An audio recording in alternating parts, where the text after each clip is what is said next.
And even if you were to have like a prompt of 10 different things, right? Like say if you had one prompt of like, oh, like here's 10 different personality traits, here's 10 different superpowers, here's 10 different drawbacks. I like coming up with random list of powers and then just see what I come up with. Imagine rolling just those things every single time. It's always going to vary. The possibility of that happening is, again, like a 1 in 10 chance, but it's like, it shows that there's an infinite possibility. Always something else cool right around the corner that we can come up with, because there's no end to the prompts. There's no end to what we can roll up. We're going to be officially rolling for superpowers. This is usually the make or break.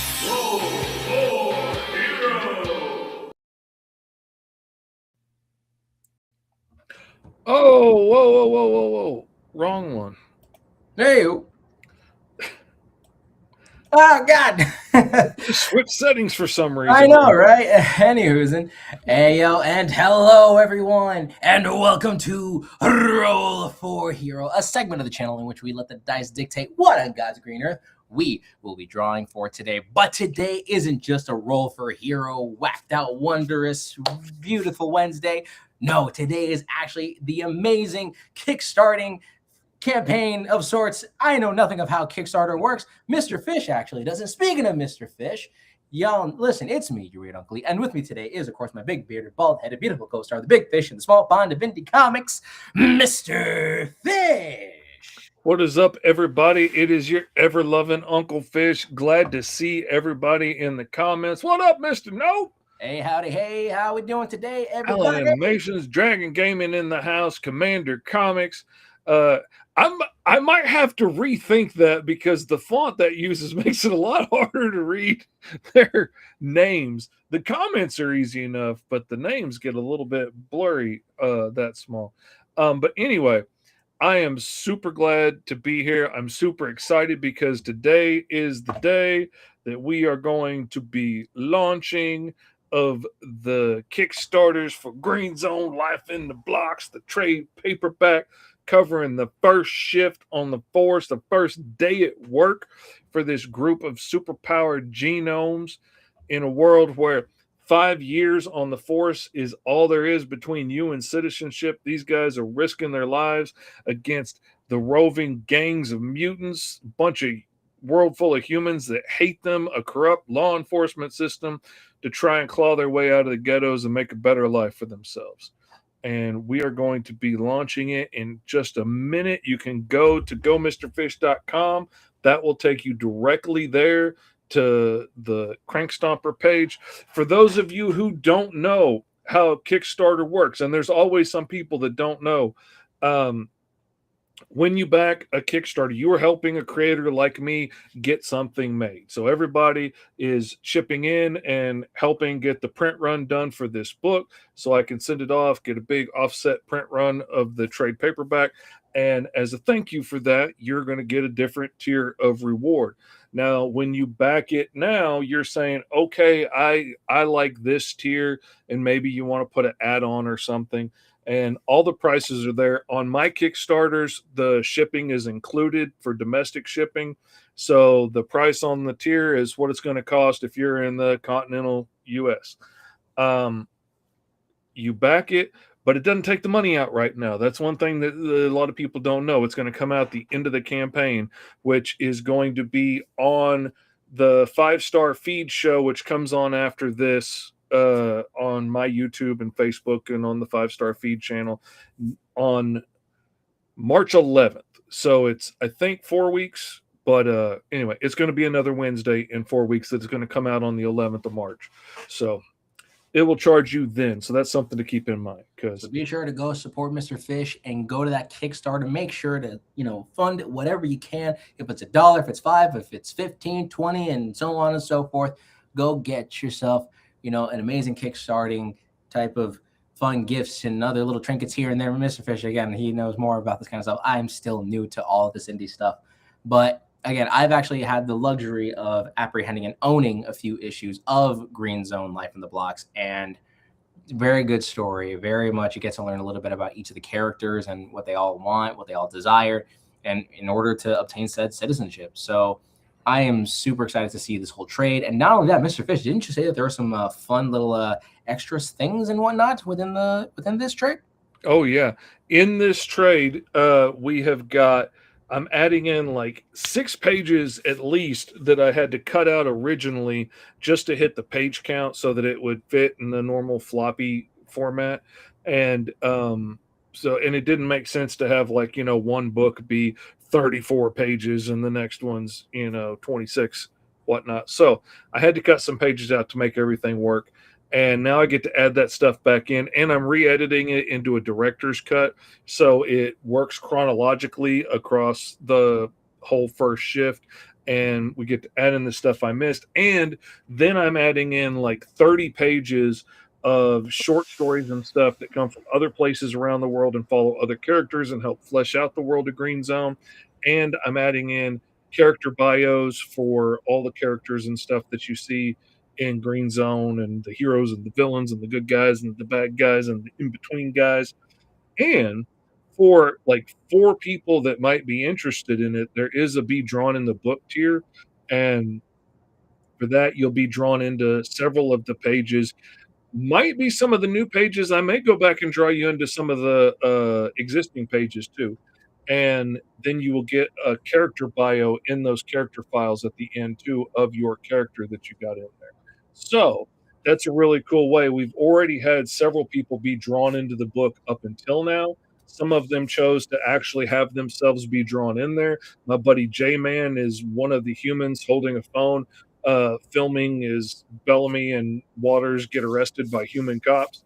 Other people chose to have like their some of their OC characters be put in the background, so they're in there as genomes. One dude chose to be in there as a genome, so the ice guy that you see in the background between like the first 3 issues, that's my buddy Andrew that got that opportunity. Okay, okay. He sent me a picture from high school as his reference, and he's all posed back being a cool dude in his picture. And I was like, okay, cool dude, I got you. Bet. And so he's got like icicles poking through the shoulders of his stuff, and very, very awesome Iceman looking. So, But guys, if you want to be a part of a comic book, go to the Kickstarter and get yourself in that tier. oh, Yeah, Mr. dude, Fish gets to Alan be drawn in my Cohen comics for had it free. last week.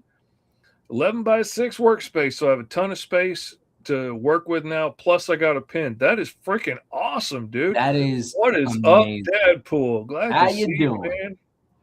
Commander All right. Comics, that is pretty funny and awesome. And honestly, that is something that I would like to eventually get to. When I'm I going to get go ahead and hit ready to launch on this. And I've read the terms, and I'm going to launch project on my other window, not on this window. And Launching see if we can Kickstarter in get this 3, going. 2. Congratulations, the project is live. And now we're lifting off, and it's now up to you out there to support Mr. Fish in his endeavors to creating the trade paperback of The Green Zone, Life in the Blocks. Let's see, we can look through some of it. We've got little intros on the characters. It tells us a little bit about who Virgil and Brooks and everybody are. What is up, Ben? Bellamy is one of the more interesting characters to me. I'm going to switch this real quick so that we can get that a little bit bigger. Bellamy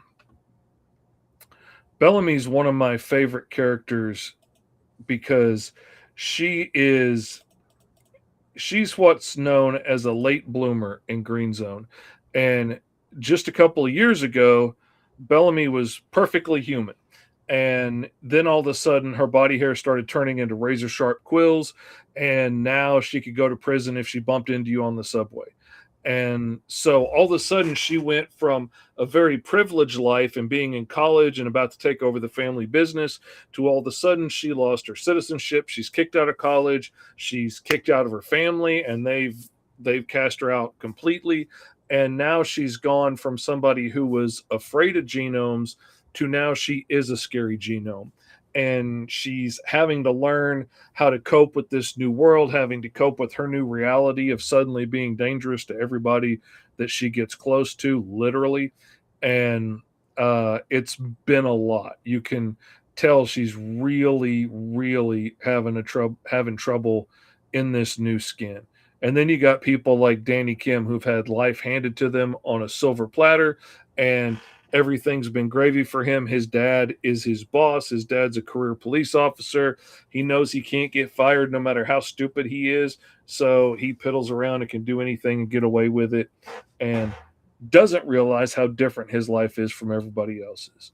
What are your thoughts on Adobe Animate shutting down in March? I don't mess with Adobe. That's my thoughts. Yeah, same here. I only mess with Procreate, and I definitely feel like depending on my course of life and how things are going to go for me, I know it's going to be a little difficult for others. So yeah, but man, this is some good stuff, guys. Obviously, the Kickstarter just launched up. Go get yourself, into those awesome tiers. Support yourself.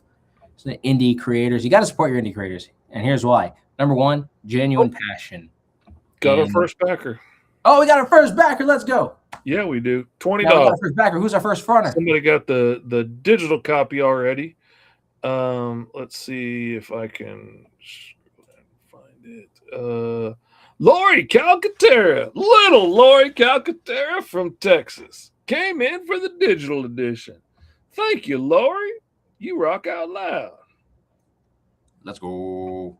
But yeah, here's why I believe every one of y'all need to go support Mr. Fish. Not just Mr. Fish, but other indie creators out there. Number one, genuine passion and also a relative consistent story. Because again, I don't know how others write theirs, but at least when when you're getting a comic book, or at least when you're supporting an independent comic book creator, you're getting exactly what they're giving you out there, right? It's not like Marvel, it's not like DC, it's not like Lauren, look at that. You number one.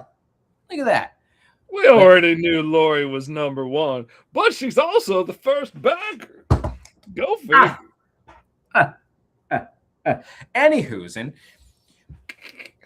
but when you support your indie creators, you guys are getting the most genuine, authentic, passionate storytelling ever. And especially in Mr. Fish's case, he is not just only the fastest pen in indie comics, he's not just the big fish in the small pond of indie comics, he is also a genuinely passionate storyteller. And again, that is very true, especially since I've seen a few of your videos already talking about each of the characters from GREENZONE. The genuine, authentic passion you have for each of the characters, their struggles, and the desire to just have a citizenship and just live a normal life. Like, again, that's really awesome. And the fact that he puts his heart and soul into every book. And again, the funniest thing I've heard Mr. Fish say is his job is that he gets to draw big, muscular men in their underwear beating the crap out of each other. And that is something that I aspire to really get into, or it's something that I aspire to say one day with such confidence. Oh, cool. But yeah. Oh, man. This says awesome. I already have an idea. If I roll a genome for Roll for Hero, I might have a part of Berlin called Brookside, as I lived in it since 5th grade. That'd be cool, man. That's an awesome name. I feel bad for the Purple Goat Man. Oh, dude, I'm telling you, man.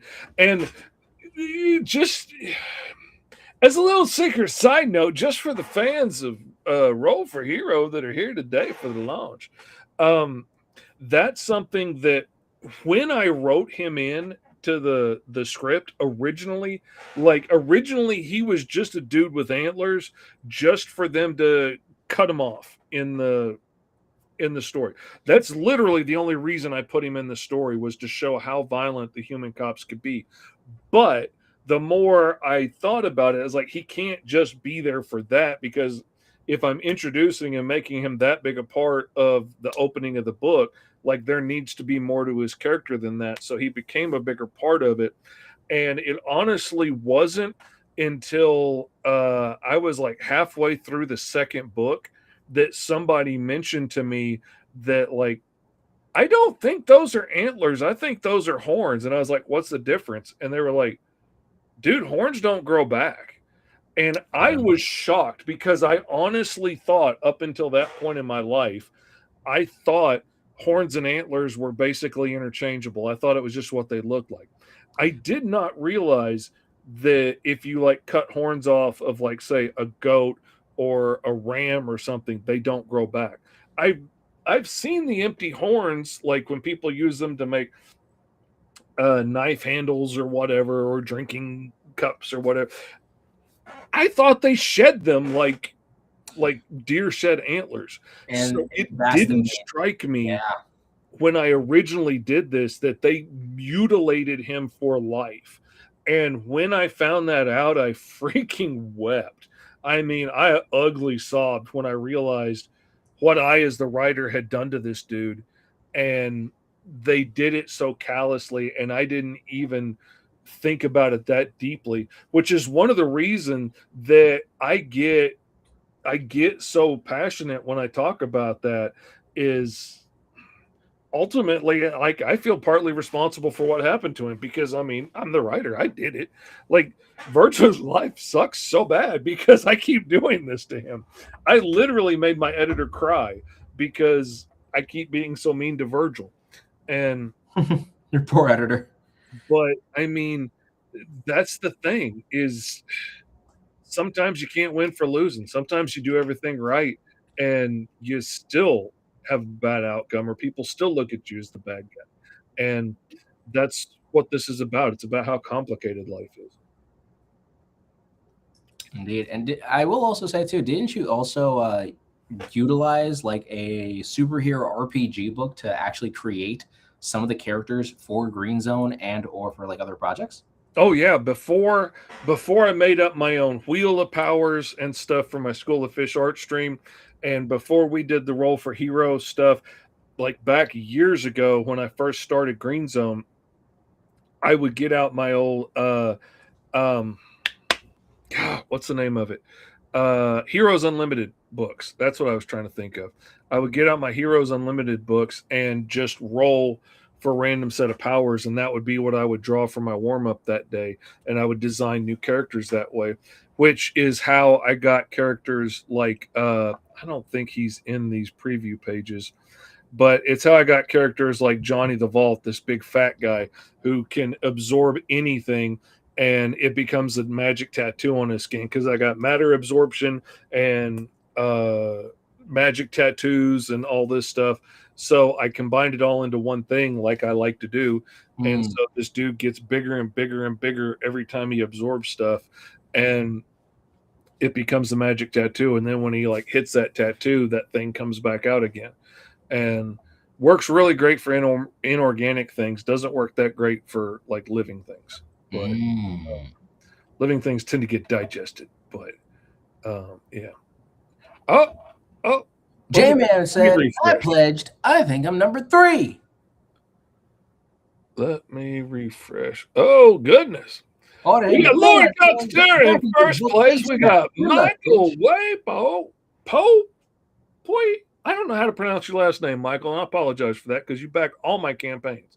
As number 2, J-Man is number 3. Peggy Carpenter coming in 4th. And Schwartz Art, I'm guessing that's Fred Schwartz, who I'm working on a Cthulhu story with right now, coming in 5th. Thank you, guys. I really appreciate it. Thank you very much. And then Benjamin says, I like the lizard character with the bloody eyes, a.k.a. Virgil. Oh, yeah, man. Virgil is, oh, I love him. And I swear I didn't pick Horny Toads just because I loved playing with them as kids, because I lived in Oklahoma, but I did absolutely love playing with them. But I swear I had a dream one day, and I was watching like the Netflix adaptation of Green Zone, and I was seeing this scene, and Bellamy was talking to one of my superhero characters, Capital Punishment, who is also in the trade now because some of the side stories are his. He's this mean old vigilante, but y'all will see in the trade. But she was talking to him, and then this giant horny toad dude comes out who's like 8 feet tall and walks past grunting something at her, and she's doing all the explaining because he doesn't apparently talk much. And that's what I woke up with. And then I had to figure everything else out from there. But it's just a happy coincidence that I really happen to like horny toads. So what also Mr. Fish is saying is that if you keep supporting and backing his stuff, there might be a Netflix adaptation is what I'm hearing. So it looked pretty good in my dream. Who knows? Maybe it was a prophetic dream. From a dream to reality, man gets himself a friggin' Netflix series before GTA 6. But we've got T-shirts. We've got a metal cover this time. We've got a choice of 2 t-shirts. So when you back any of the tiers with the t-shirts, you're going to get a choice between like the Virgil logo cover or the one with all 4 of their heads on it. When the surveys come out, there's a retail bundle where you'll get 5 signed copies for your shop and 2 posters to put up talking about it. There's the metal cover version that you can get. There's the deluxe print edition that comes with the 33 millimeter actual resin printed miniatures of Virgil and Brooks and Bellamy and Danny, and it'll come with a custom sketch card of whoever you want. Imagine if Green Zone is fused with My Hero Academia. Oh, that would be fun. That actually would be interesting. I was also going to say, who did you get to do? Did you go to Hero Forge and then kind of modify it yourself, or did you? No, I've got a buddy, Carl Stossel, I think is how you pronounce his last name. That's one of the problems with having all your friends on the internet is you don't have to say their names out loud until you're on a podcast. But he's the guy that designed all the vehicles and stuff for me. Well, I designed them. He made 3D models of all the vehicles so that I could draw them in the book quickly and easily. So like all of these vehicles I have as 3D models to make my life easier for the comic, but as stretch goals, they're going to be released. So if we can get to $5,000 on the stretch goals, then the big honking police cruiser is going to get released, and all the people that back that tier with the 3D minis or above will get the actual 3D printed car sent to you. And if we make it to 7, then you'll get the bus that they drive in on in the first issue and get Now, delivered. the question is, how big are these things if they were to be sent? Are they like, they're going to be relatively in scale with 33 millimeter. Like, I mean, most of these are going to be bigger than Hot Wheels, okay, by a margin. So I was going to say, so like a really good form of frame here. So this is like a tabletop character I 3D or the fiance 3D printed. It's of my little Red Ranger guy here. So this here is like an average tabletop miniature. Thinking about 30. Yeah. So they're going to be roughly in scale with that. Like, I mean, honestly, like this big honking assault vehicle looking fire truck, that thing will be a foot long. Probably, at full scale. And I mean, so it's not going to be that big. It's going to be big enough to take up room on a table if you want to play with them. And also the truckster with Virgil in the back is going to be released if we can make it to 9, which would be really awesome. That is actually cool, because I was going to say too, I mean, that would be one heck of a thing especially for those who play tabletop RPGs. Y'all got to probably get yourself some of that then for your cyberpunk settings. Oh, for man. Your futuristic kind of stuff. I mean, I would personally go for that. From a certain tier on up, they all get digital versions of these when they're released. So if you have a 3D printer like my boy Esteban over here, then you could print them up yourself from like the digital deluxe tier on up, which, let me check, is $35. And it comes with the STL files for the main minis and then all the other stuff that gets released after that. So Esteban could print it himself. If you have a makerspace or you have a 3D printer at your library, you could take the files there and print them up yourself. I'm getting them done in resin 3D printed because the resolution just comes out really nice. Oh, they're really very, smooth, very clean. But that's also if you know how to do it. Because again, for us, we have filament printing. So I mean, you could probably see it's not the cleanest, at least for this one, because I mean, also for some reason the red filament when doing this was a bit off. But if you know how to do it right, it's going to be awesome. Is Uncle Lee backing once I am financially stable enough to do so? I put myself in a good chunk of some credit card debt. Yeah, somebody just moved and is getting married and everything, so I'm going to totally understand. Like I had Lori, who was the first backer, I had to apologize to her because I had forgotten I hadn't backed Path of the Pale Rider, which is also live on Kickstarter right now. Jorge Medina back too. Thank you. But I had realized I hadn't backed her book, which is live right now, and I apologized. I had to back at the digital level, but things be tight right now, and I understand. Oh yeah, especially once you're putting money into a wedding, putting money into rent, putting money into bills and living expenses, and outings here and there. It does add up, but obviously that's life, unfortunately, at the moment. All right. Now, we've been piddling around too much about the Kickstarter. Let's get on to Roll for Hero before we run out of time. This time, we're going to be rolling up characters for Green Zone. Just as an offshoot, we're doing a whole separate thing instead of continuing with the Season 2 episode, just because we're launching the Kickstarter and we want to have some fun and do something. Yeah, also, it is nice to take a break out of the genre once in a while and really just start diving into something else. Because look, I love drawing all these fun sci-fi characters and stuff, but at the same time, you gotta try and get into something else a little bit here and there. So, and hopefully, there's some other ideas that we're going to be pursuing later on. Hopefully, with the ideas of some other things here and there. So I think I've been yapping too much. So. Here we go. We got the tables for this. So for anyone joining along, make sure to grab some dice, grab yourself your drawing utensil, a surface to draw on, or method of creation, and let us begin the process. And let's roll for a hero. All right, we've got our character types.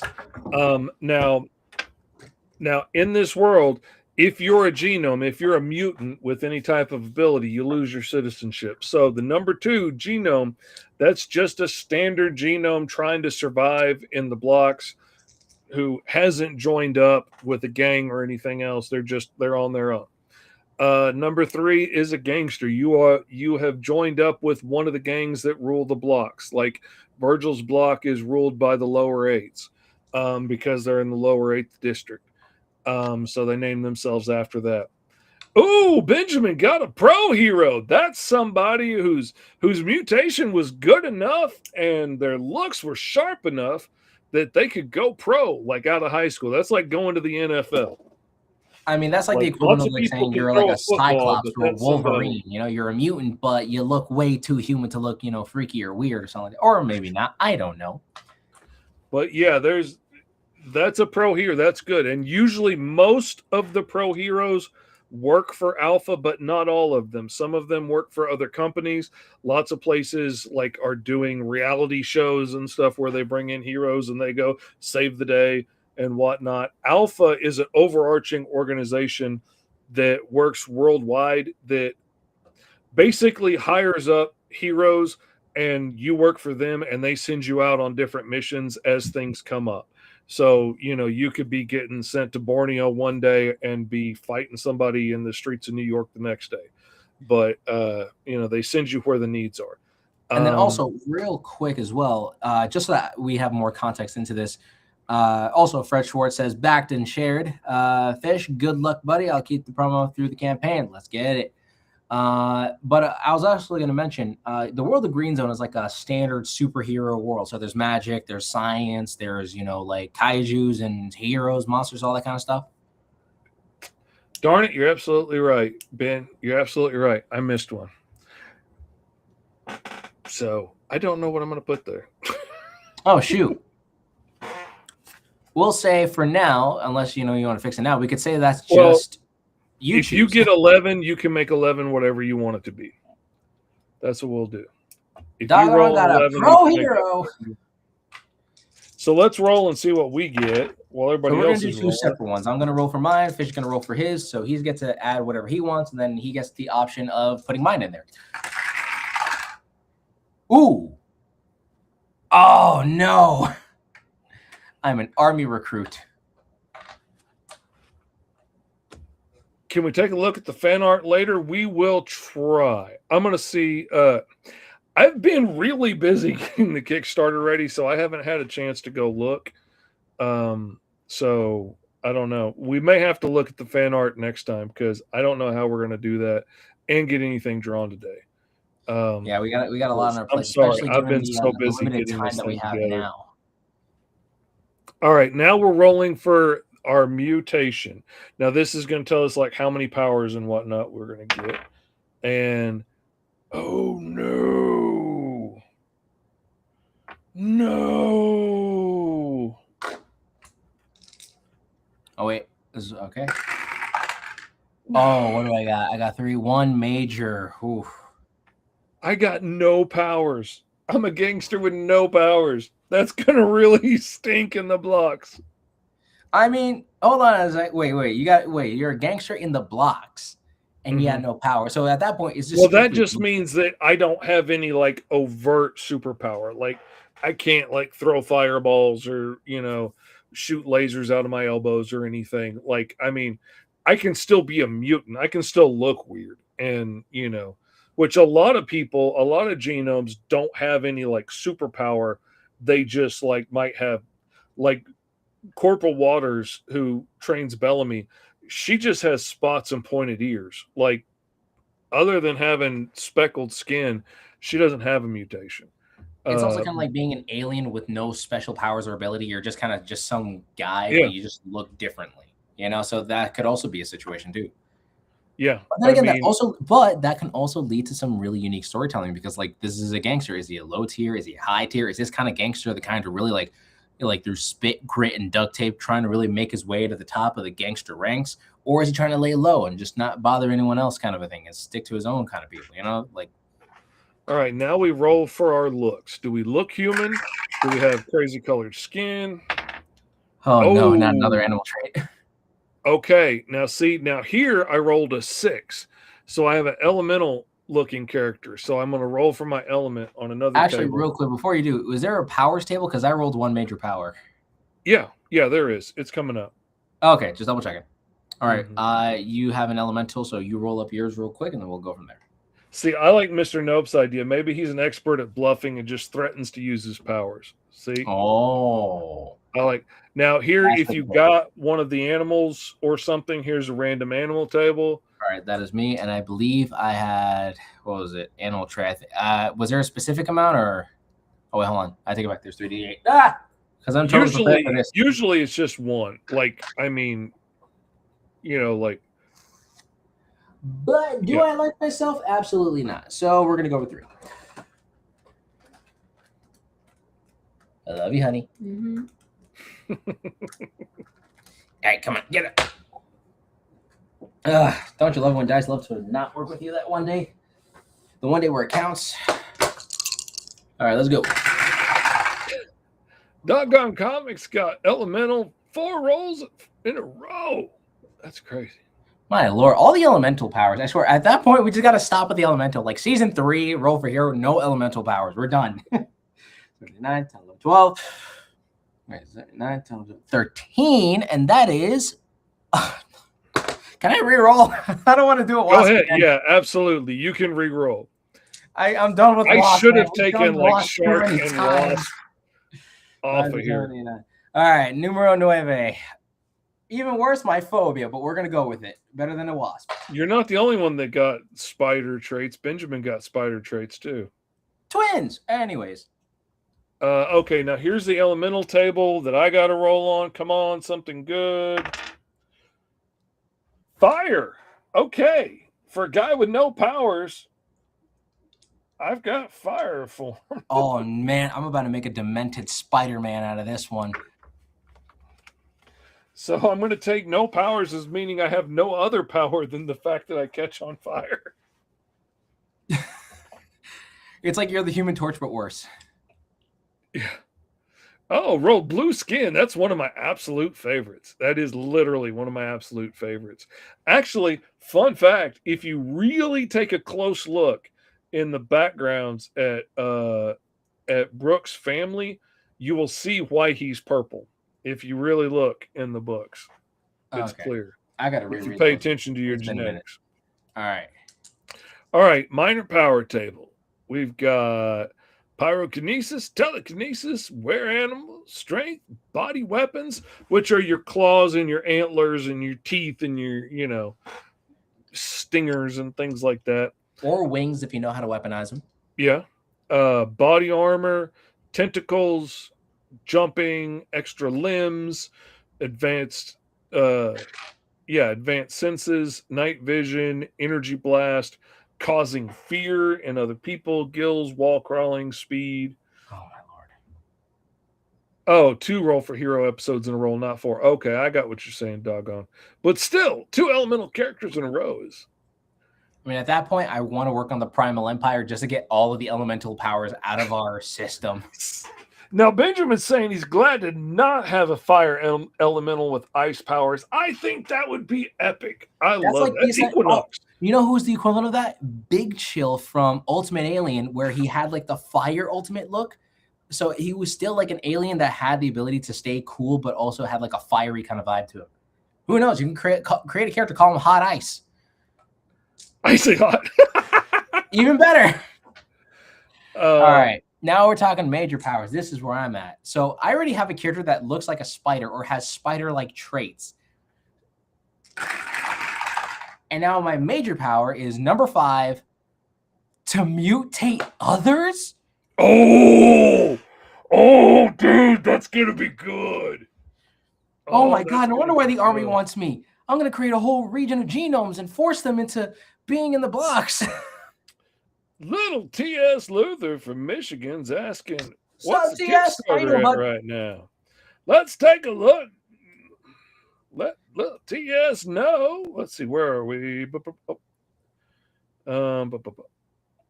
at $243. Let's see. Let's give it a refresh and see if it's gone up any.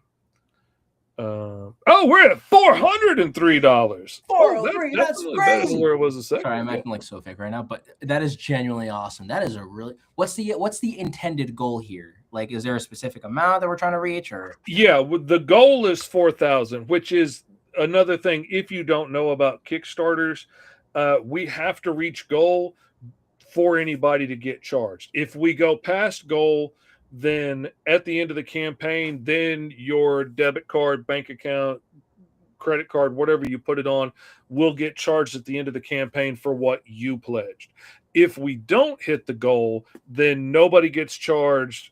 I don't get any money, and then I retool the campaign, and I'll have to try and relaunch it again later. All right, guys, listen. The minimum amount is 4,000. Let's make the minimum 6,000. All right, guys, we got to make that the minimum. All right, 4,000 is what Mr. Fish needs.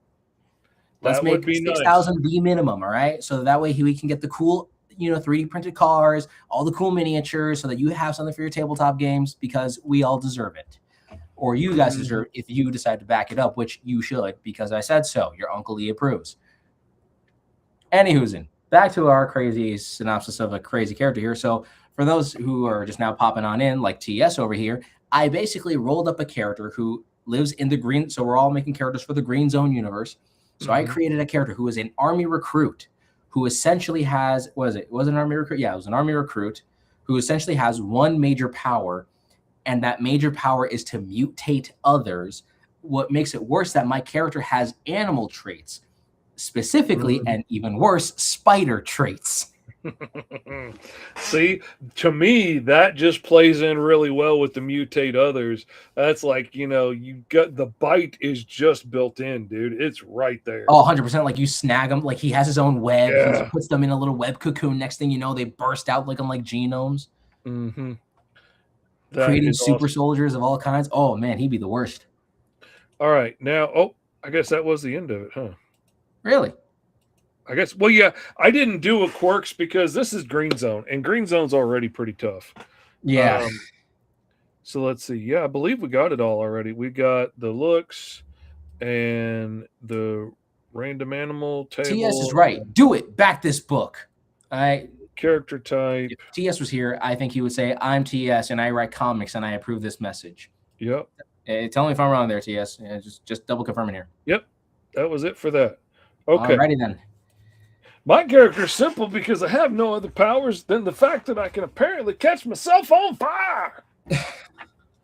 And for me, it's the fact that I have to try to create an entire spider. So in a weird way, I created an army adjacent Spider-Man. Yeah. And that's not fun. I think he would probably end up in my first thought would be he would probably end up in like special forces or recruited by the CIA or something. Like that sounds like somebody they would want for that. I mean, true. And I feel like he would be on his last year. Like maybe like for him, he's like on his final year. Maybe he got to expedite the process. I don't know how that works in the Green Zone. I don't know how that works in your universe. But like I can imagine if you're a good enough of a soldier or a good enough of a individual with powers or abilities or anything like that, especially if you're in the forces, I feel like in this case that could lead him up to actually like gaining his citizenship, and maybe he probably cut a year off, and maybe he's in his 4th year, which would be his final year, trying to be a whole trying to get himself into being a citizen to just live a normal Or life, but it he was stinks. about to get out, and they're like, you know what? We're gonna dock him a few years because he's too good to have on hand. We can't let him go yet. We need a stop loss on that dude. Oh, even worse, that they would actually keep recruiting him regardless. Yeah. Like they'll always extend it. So maybe he's too good that they're going to extend his, citizenship rights. And then there's people that just straight up like end up going career and doing it their whole lives, like Sergeant Kim, who's their boss in the Green Zone. He went in for his citizenship, but he stayed. And, he's a genome that really truly believes if he works hard enough and works, 10 times as hard as a human officers, eventually they will respect him and he'll break that genetic ceiling and get that promotion and whatnot. And he really doesn't understand that they're never going to give him that. They don't see him as the same, no matter how long they work together or anything like that. Let's see. T.S. Luther says, I would never say anything like that. T.S. Luther says, hi, I'm T.S., and I would never say anything like that while I write comics. Sarah says, Lori, dang it. I'm guessing she beat her. Oh, doggone comics got gas form. See, I was hoping for that one. I was hoping for that one and Poison at the same time. I thought that would have been good. Ooh, a blue guy with electricity powers. Dude, you're going to be in the book already. There is a blue guy with electricity powers in the book now, in a short story that my son did. He's robbing a bank. I love it. It came out so good. And his art came out so top notch on it, man. That is gonna be awesome, dude. I can't wait to see how close your design comes up to what my son came up with. Let's see. Alan says, my character from my own indie show is an immortal guy that cannot die and reigns, but he cannot fight for crap. So Deadpool without the cancer or fighting ability. That's kind of funny right there. I mean, the thought of a dude that can't die, but also like isn't good at any, like isn't particularly skilled, like just a dude like me. If I had immortality, that would suck. Oh yeah. Benjamin says, well, Green Zone is the X-Men but darker. Yes, it is. Yes, it is. I don't know how monstrous I would even want to take this, because I mean, how do I want to take this? Because I could make it like outright scary. You could. I mean, like, there are people. I ended up with a lot of animal characters in here, but the more I thought about mutation and genetic information and stuff, the more I thought it would be if things are just randomly mutating in people, it would be much more likely that you would end up with things that already exist on the planet that DNA already turns into, like fur and claws and spots and antlers and wings and things that already exist, much more often than it would. Yeah, you could shoot fireballs out of your toes. Like, nothing on Earth does it. There are people that can like generate fire and fly and shoot lasers and stuff, but create hard light constructs and things. But they're a lot rarer than the people that just like ended up with fangs and pointy ears or something. Imagine a genome that's on the autism spectrum or a genome with any disability. Okay, now I'm thinking, how do I make my fire guy look autistic? I'll give him a beard and glasses. That'll do it. It'll make it look like me. I can't do that because there's already a Mr. Fish character that's going to show up in Green Zone one day. All right, let's see.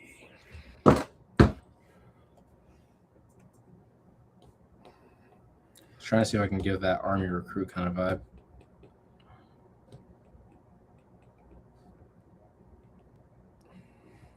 I came up with one character in the military a mutant that I really, really, really want to do. I really want to get into a story someday, but he would have to come in like issue 60 or 120 or something. Like he's got to be a little bit down the road. But yeah, I've got a character that's going to be me in the book later, and I wish I could tell you more about it, but I can't tell you too much or I'll give everything away. But he's not going to be a good guy. But I rolled up a random character that was like a mutant animal, and the animal was a wild boar, and they had cybernetic implants and like super intelligence and all this stuff. But it like pigs are already really intelligent. So I ended up making this like genetically enhanced cybernetic boar that is like a government experiment. And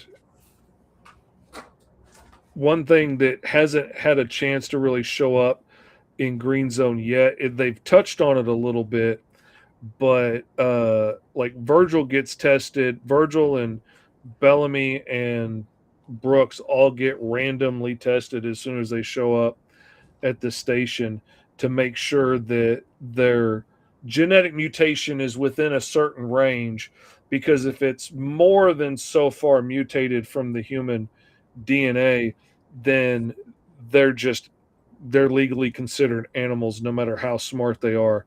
And like if Virgil mouthed off to somebody, he could be put down on the street like you would a rabid dog. And like you don't even have the qualities of being a non-citizen like he does now. And everybody is so sure that Virgil is a monster. He's got to just be a mutant lizard. He looks too much like a lizard to not be a mutant lizard. You know, Brooks looks a lot like a mountain goat, but the purple is the only thing that really makes him stand out. Oh, Mr. E, why is your name Brian? His name is Brian because of 5-star, I'm assuming. Critical Affection. There was the last show on, and Brian apparently was the last one into the show and set up his name. And Ugly got in before me, because my name was Brian when I joined in first too, and I had to change it. There we go. That should modify eventually.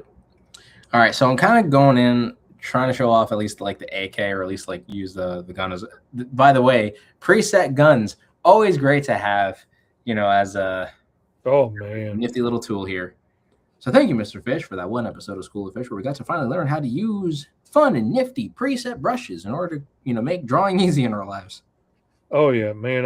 If like in Alice Lost in Wonderland, I made for the Nexus order that's hunting her, I made several versions of their guns so I can just pull those in whenever I need them for the bad guys, and it makes arming an army of people so much faster.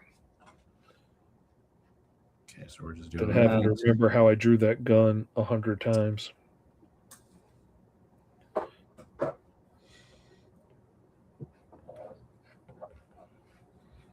There we go.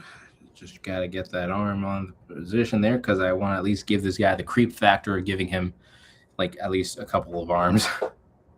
Like a spider.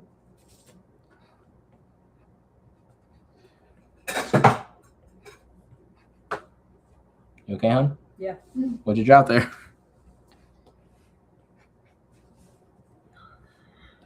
She remains silent, for she's scared of what she has done. Or not, I could be wrong. Lamenting the fact that she dropped it, but resolute in the fact that she dropped it as if it were hot.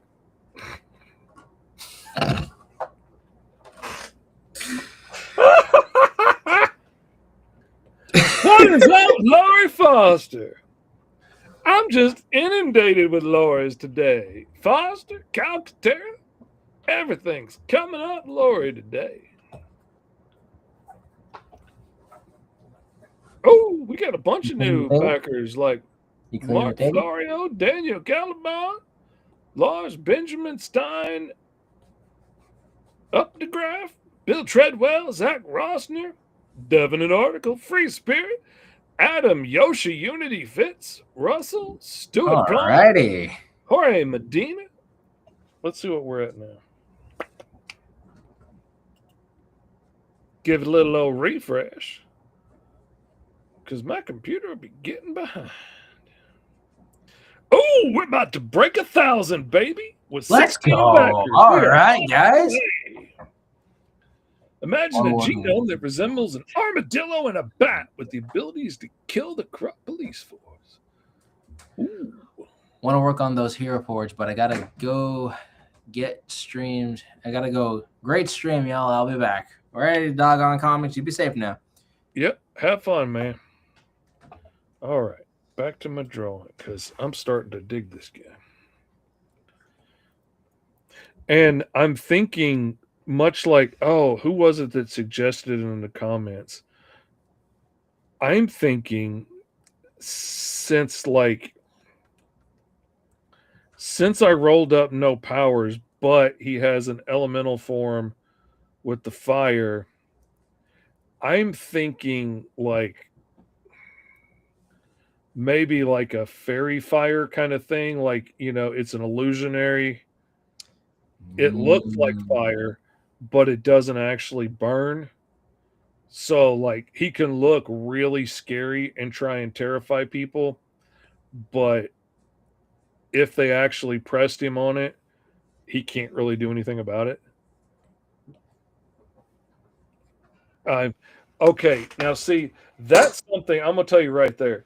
That's a big part of where Virgil comes from, because Virgil looks absolutely terrifying because he's an 8-foot tall lizard monster, and I spent most of my life looking absolutely terrifying at nearly 6.5 feet tall and 300 pounds and black trench coat and long black mohawk and shades I never took off because I was autistic and I didn't want to look people in the eyes. And all that stuff.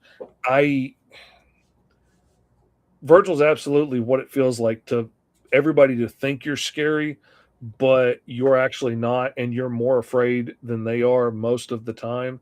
And at worst, the most he can do is bluff by trying to, puff up and look big.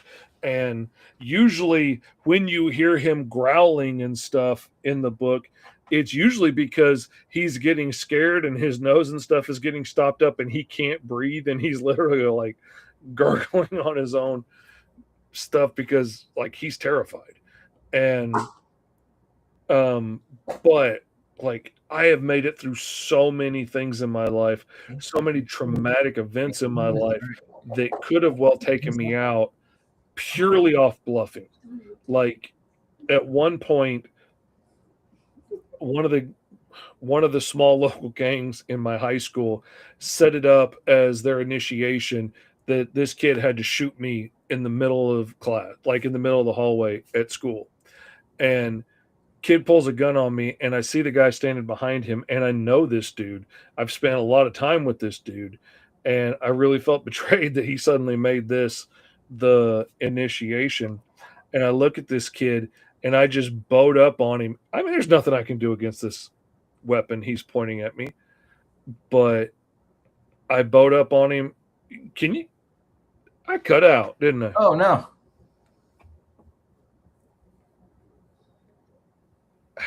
Man,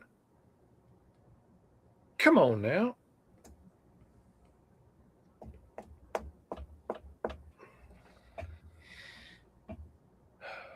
This has to be by far one of the scarier characters I think I've ever drawn. Can you hear me, Esteban? I can hear you. I just can't see you. Your screen's all void and vacant. Yeah, my camera's locked up on me here. That's odd. You want to pop in and out? I'll see if I can try to keep entertaining the crowd here. Yeah, I'm going to do that and be back.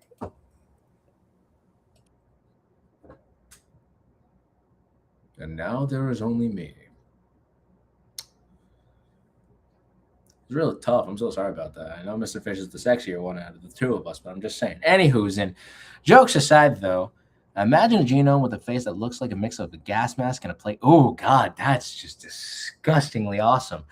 I can hear him, but I can't see. Yeah, no, same situation over here. So he's going to pop right back in. But, guys, hey, we're already shooting for 1,000, so we just need another 5 more to go. The minimum requirement in order for Fish to get his book on the go is supposed to be 4,000. That's so that he can get the book and everything all completed and whatnot. Exactly. Thank you, fiance. So let's shoot. Let's just shoot. This is for me. You're Red Ugly. Let's shoot for 6. All right. Why? So that y'all can get the cool, awesome miniature things. And then that way I can have a cool, vehicle for my Red Ranger over here that, the fiance printed out could actually partake in and actually, do some really cool things with and stuff like that. Because why not? Because I know y'all would love to see something like that. So go support the book while you can. Get yourself some t-shirts and fun little trinkets. And Mr. Fish is back. All right. There we go. Hoorah. There we go. There we Hey, go. we can't see you, said Benjamin. And now we're back in action. I can see you. I can hear you. I got no hat on now. This is crazy. Up is down, left is right. Dogs have and 5 cats different living genders, and together. I wouldn't know it. Anywho's, and yeah, this is by far the scariest kind of thing I've drawn by far. I don't know, because not weirdly enough, funnily enough, spiders are something I'm very scared of. I'm an arachnophobic to an extent. What is up, Brad Arnie? Good to see you, brother. Hey, howdy, hey, how we doing today, Mr. Brad Arnay? Hope you're having a great day, brother. All right, so now I'm just gonna be getting in some of them general shapes. I'm gonna make him look a bit too combative and stuff like that. Rolled up a villain human with super strength and elemental crystal armor. Thinking I'm calling them Dark Shard. Ooh, it's a good one. And then what makes it funnier is that when the hero tries to make fun of them, they get to call him Dark Shard. So there you go. You're welcome.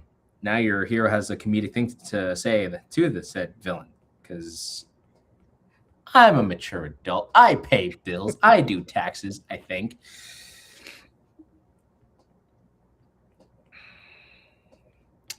All right, now, what is this guy going to wear as a gangster?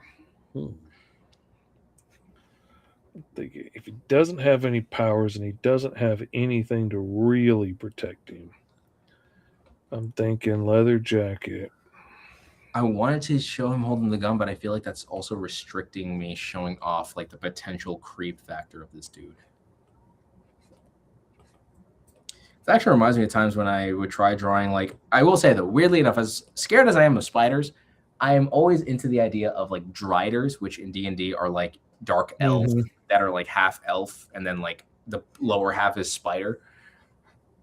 Well, then you'd be lunch to the arachnophobia demon that Pop Cross made under. Oh yeah, that's right. Yep, I remembered when he started doing the demons as he made phobias as demons. I remembered that, and trust me, yeah, I would have fell under the arachnophobia thing quick. I mean, he did fairly good with that art piece. I wasn't scared of that, but if you put an actual image of a spider in front of me, I'm gonna freak out. Love your bug drawing with a big butt shotgun load and so forth. I am going to keep at least the concept of that. I just didn't want to show the gun because I feel like it's restricting what I could show design wise. I guess because I want to show the fact that he's an army person or, a soldier of some kind. So I want to keep up with that. So thank you. And then trust me, I am going to keep the big butt aspect of that because, I think it's called an abdomen, if I'm incorrect. That's cool, man. That's a really cool idea. Having a character that can eat things and then nuclearly convert that into pure energy at 100% efficiency. Sounds like Upchuck from Ben 10. It's just instead of nuclear energy, Sorta, it's just yeah. radioactive vomit. But where you can shoot that energy out like a gunshot. That's cool. Okay, let me see. Go over here. He shoots it out and blasts. He has a pure liquid diet for the rest of his life. Well, let it get in quicker. For character type, I rolled sanitation. Does that mean they're the guys that clean up after the mess of hero fights? That means they work for the sanitation department, trashmen and stuff. But I'm really glad you rolled that up and you asked that, because sanitation is the crookedest department to come up through, and it's one of the only ones that it's hard to get flushed out of. Like Virgil almost gets washed out his first day because he can't fit his belt around his waist because he's 8 feet tall. The belt doesn't fit, but Danny puts it around his wrist and then argues with his dad that that's within, that's within Regulations. regulation. And so his dad just ignores it and lets it go. But in sanitation, you're not going to get washed out for something like that. But it is super corrupt. Like, you've got to hardcore be willing to deal with really bad dudes to go through sanitation. And it seems like on its surface, it's a hard working way to get through there. Maybe they're not the most pleasant smelling, but it's a dangerous place to come up through.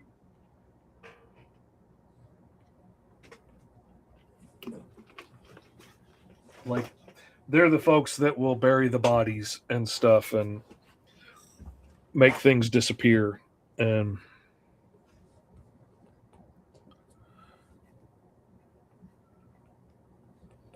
All right, there's some creep factor going on here. oh yeah, 100%. Sanitation is way more corrupt than the police force. Like, and there's people on the force, like Danny's dad, Sergeant Kim, that have the best of intentions, but like ultimately he could be as big a racist sometimes as anybody else can be against genomes, and get mad that it's people like you that make them look down on me, when the fact is they're going to look down on him no matter what. But he's really hoping that if he tries hard enough and does enough, he'll get a seat at the table one day, and doesn't realize yet that there's no amount of work he can put in that's ever going to make that system fair. But he still hopes and believes that it could be. Okay, I think I got it.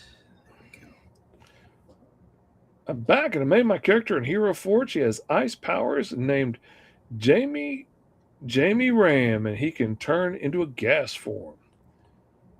Hero idea, pun edition. Okay.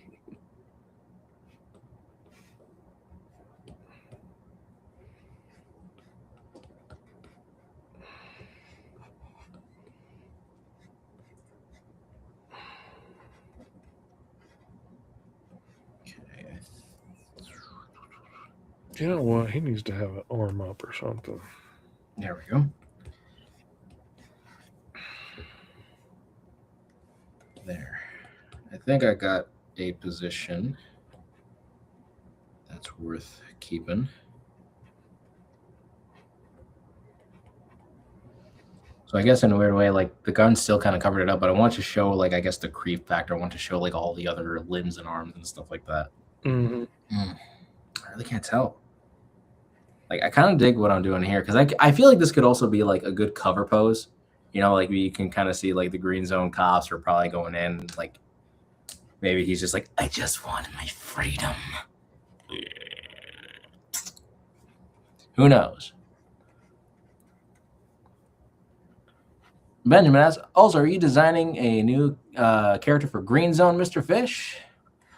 Yes, I am. I mean, essentially, we're both kind of designing it, except his is more in the Green Zone style, given how he made it. We got Tommy saying, I was planning my own Pokemon-inspired concept where it would be a parody of stuff like Pokemon, Beyblade, Yu-Gi-Oh!, etc., while still respecting the things that take inspiration from concept-wise. That's actually a lot of fun. I mean, then again, as long as you can make it your own and still, pay homage to it in a good way, then I'm always for it. I mean, heck, I'm making a knockoff Spider-Man, and he meets up with the Powerpuff Girls, and that's how he gets a super suit. How that makes sense, I will never know. We got Hero Idea, Pun Edition, Anthropod, a guy who stores bugs in Pokeballs like orbs and chucks them at people, where the bugs hop out and do whatever task to do, which is the case to be creepy. And then we have Dragon Game says, I see what I can I'll see what I can make in Hero Forge and post it on Instagram. So I'm thinking you're a typical bad guy, black trench coat with a rifle or with a reflective black crystal mask. They look unassuming until they armor up. Then you have to Cool. show them what they are when they're armored up. And now you got to make 2 whole forges out of that. Oh, see, that's another character that I haven't had a chance to show yet. But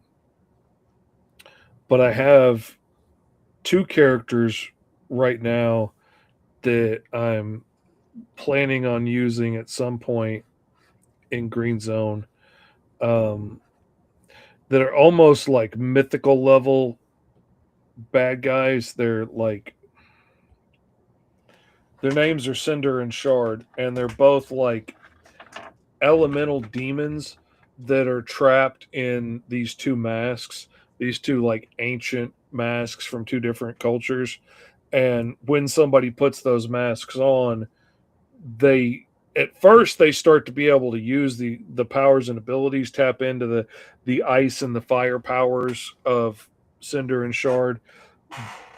But the more you use it, the more you're unleashing them from the mask, and then eventually they take over completely, and you are no more.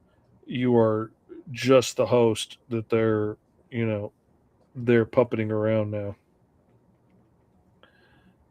And I really want to show them, because like a lot of people will fight to get their hands on that mask and stuff, because they know like all they're thinking of is the power, and they're not thinking of like, I'm going to get lost in that, because everybody thinks, well, I could do it differently than everybody else did.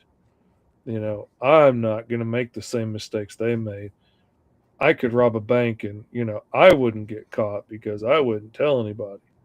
But everybody can see you suddenly driving in on a brand new motorcycle and flexing your Rolex and whatnot.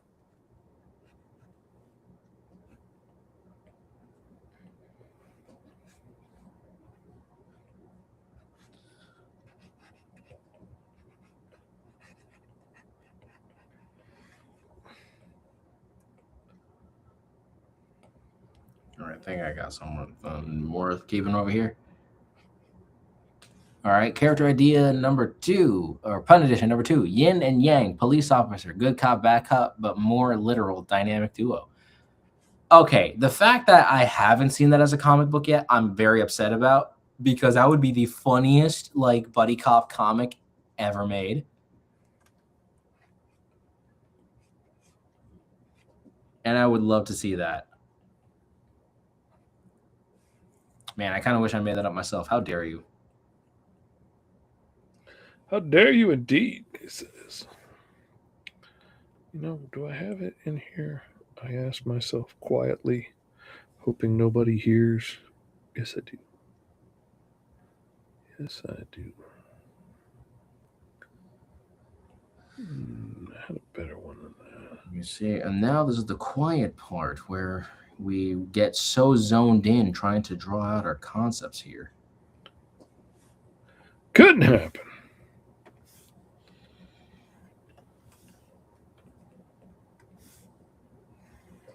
Whoa, that's way too big, fishy. All right, he looks too happy to be a spider. He needs to look a little miserable. I realized I kind of gave him like the cute little mandibles. Like, nah, I need him to look a little disgusting here. I think it's the big eyes. That's what it is. Them big old eyes. Okay.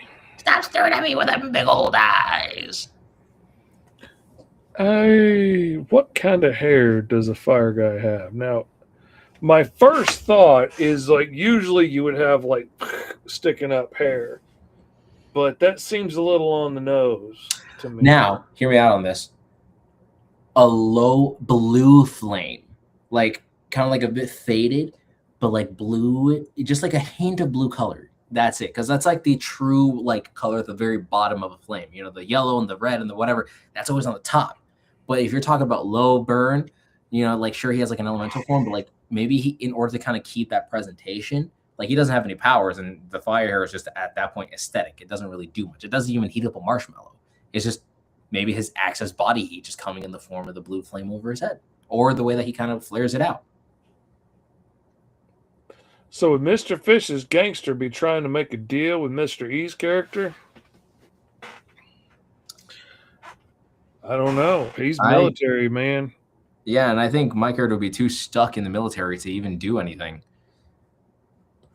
I mean, not only that, given how I'm drawing him, he'd be too freakish to let out with a citizenship. He would have to be like, he would have to be off kilter. Oh, you know, I could easily see that. I hadn't even thought about this before, but I could easily see him being like there's no way we're going to let him get citizenship, right? Like, we cannot put that thing out there with citizenship. And because, and like, you can look really scary, but not have your DNA mutated as far as, say, somebody else who looks human, but maybe they can shoot lasers out of their eyes. Like, they may have a much bigger mutation than you have. Like, Virgil's mutation is the smallest out of everybody that got tested, even though he's the biggest, scariest looking dude. What is going on here? Yeah, but I will say with this guy in particular, there's no way he's getting a citizenship. I feel like at best he would only make the deal with him if he can be granted like a legal, thing of citizenship, if possible. But again, I don't think they would ever grant that to him.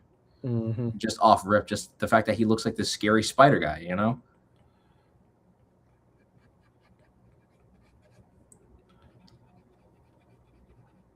But I was going to try and say earlier, it hasn't had a chance to come up much other than Virgil getting tested and getting harassed a bit. But mutant animals have like no rights in this world.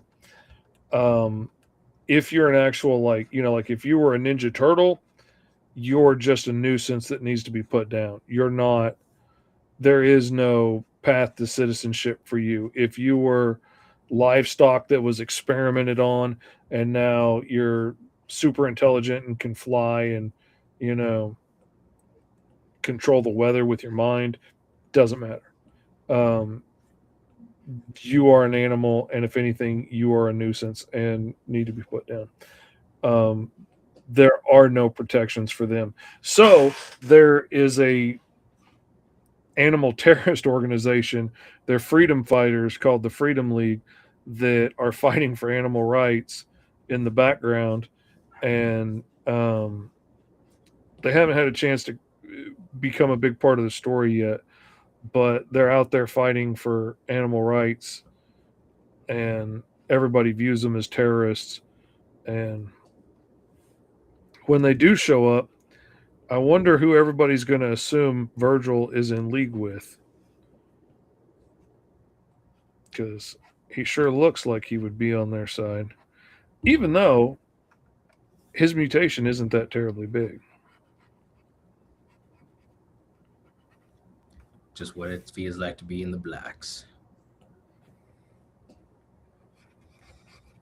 There's so much I want to tell you guys, but I don't want to give away stuff that should be in issue, 30 and 40 and 100. And I hope I get there one of these days.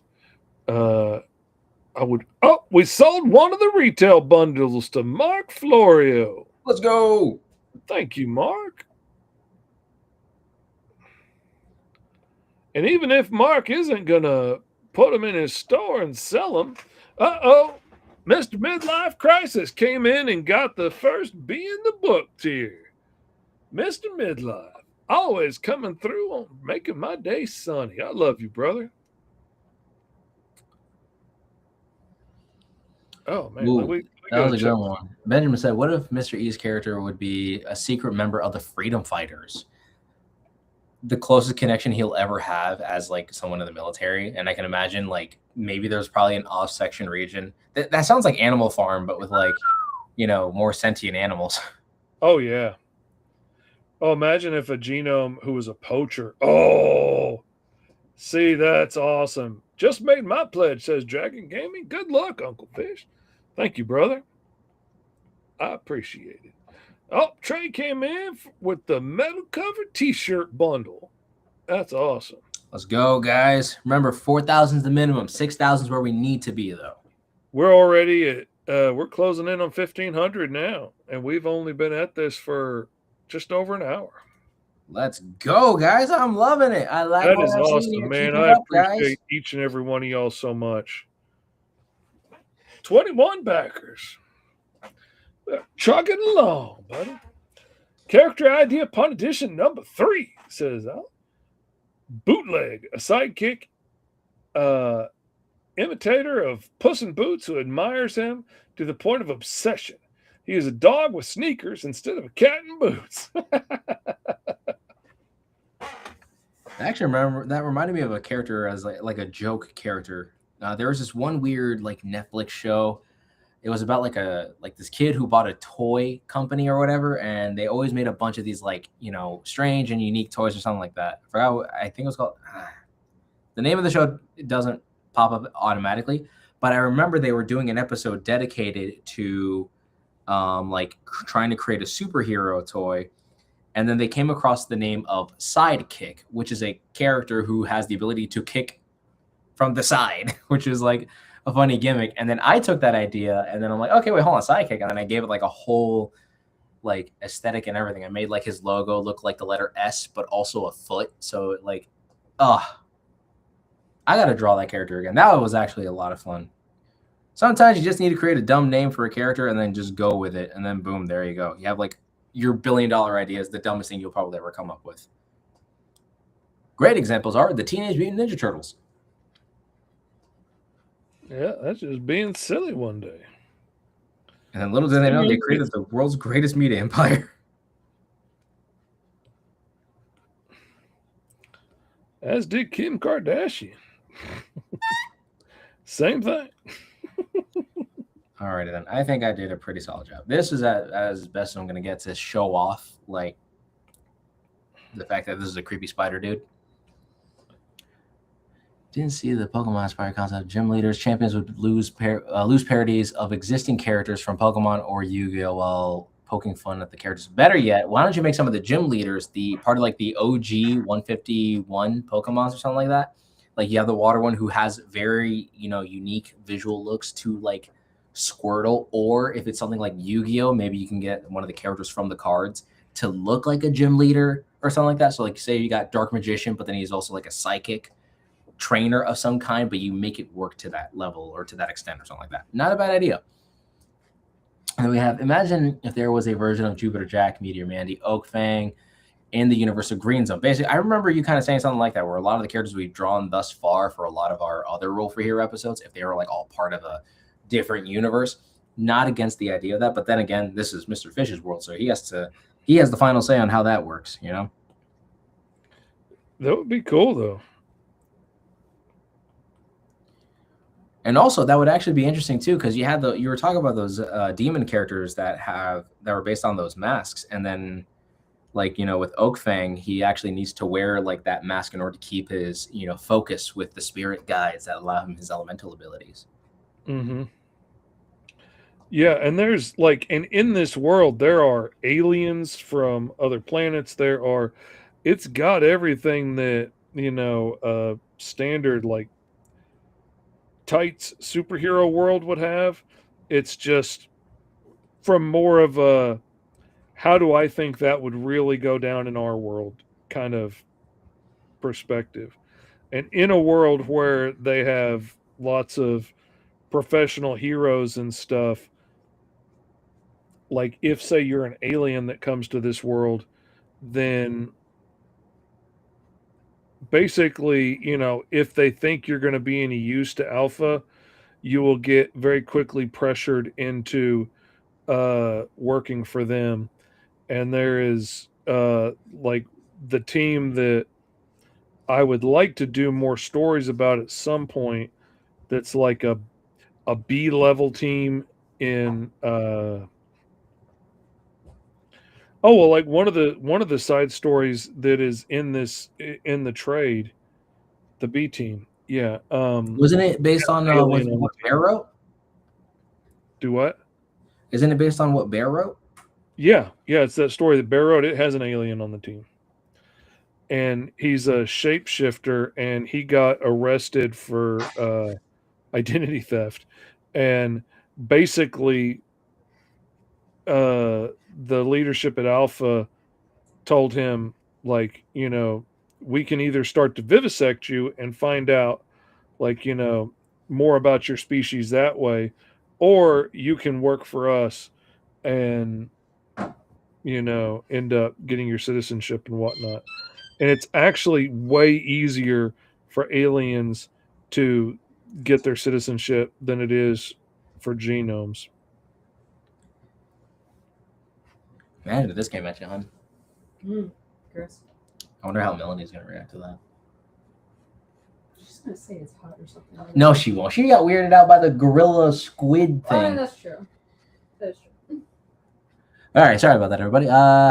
Imagine if there was a Ben 10 like character in the Green Zone. How would that work if there was a Ben 10 adjacent character in the Green Zone universe?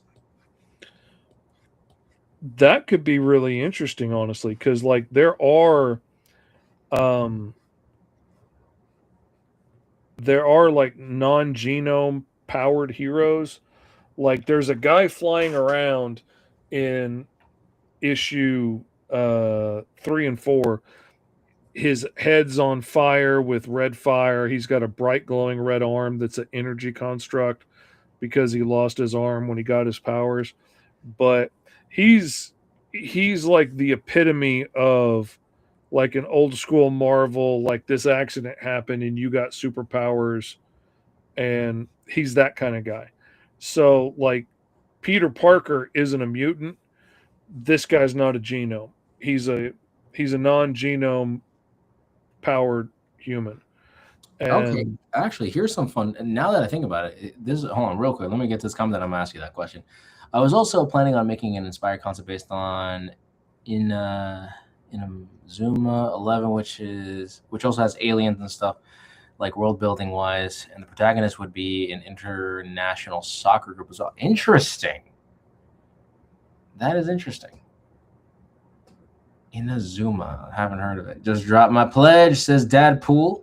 What's up, Dad Pool? Thank you. That is interesting. But also, I was going to ask you, so like, okay, so given how the world of Green Zone is basically like the Marvel universe, but done in a more strategic kind of level, again, more government involvement and all that other kind of stuff, how would you kind of, so there are times where people can apprehend abilities or superpowers or something like that through those classic comic book accidents. Oh yeah, like I mean, there are mad scientists and stuff that are building things all the time. There's black markets where you can buy freeze guns and stuff if you're like an ice themed bad guy and you need to hook up your henchmen. Like there's all that stuff around.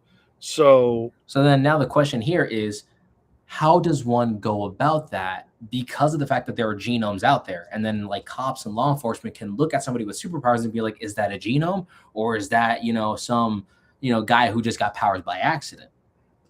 That's the thing. And it's, in a way, it's a lot like the way Marvel does it, where the average public kind of looks at you very differently if something happened to you and it gave you powers like Captain America or Spider-Man, as opposed to you were born that way. Because if you're born that way, then there's something different about you and you're dangerous.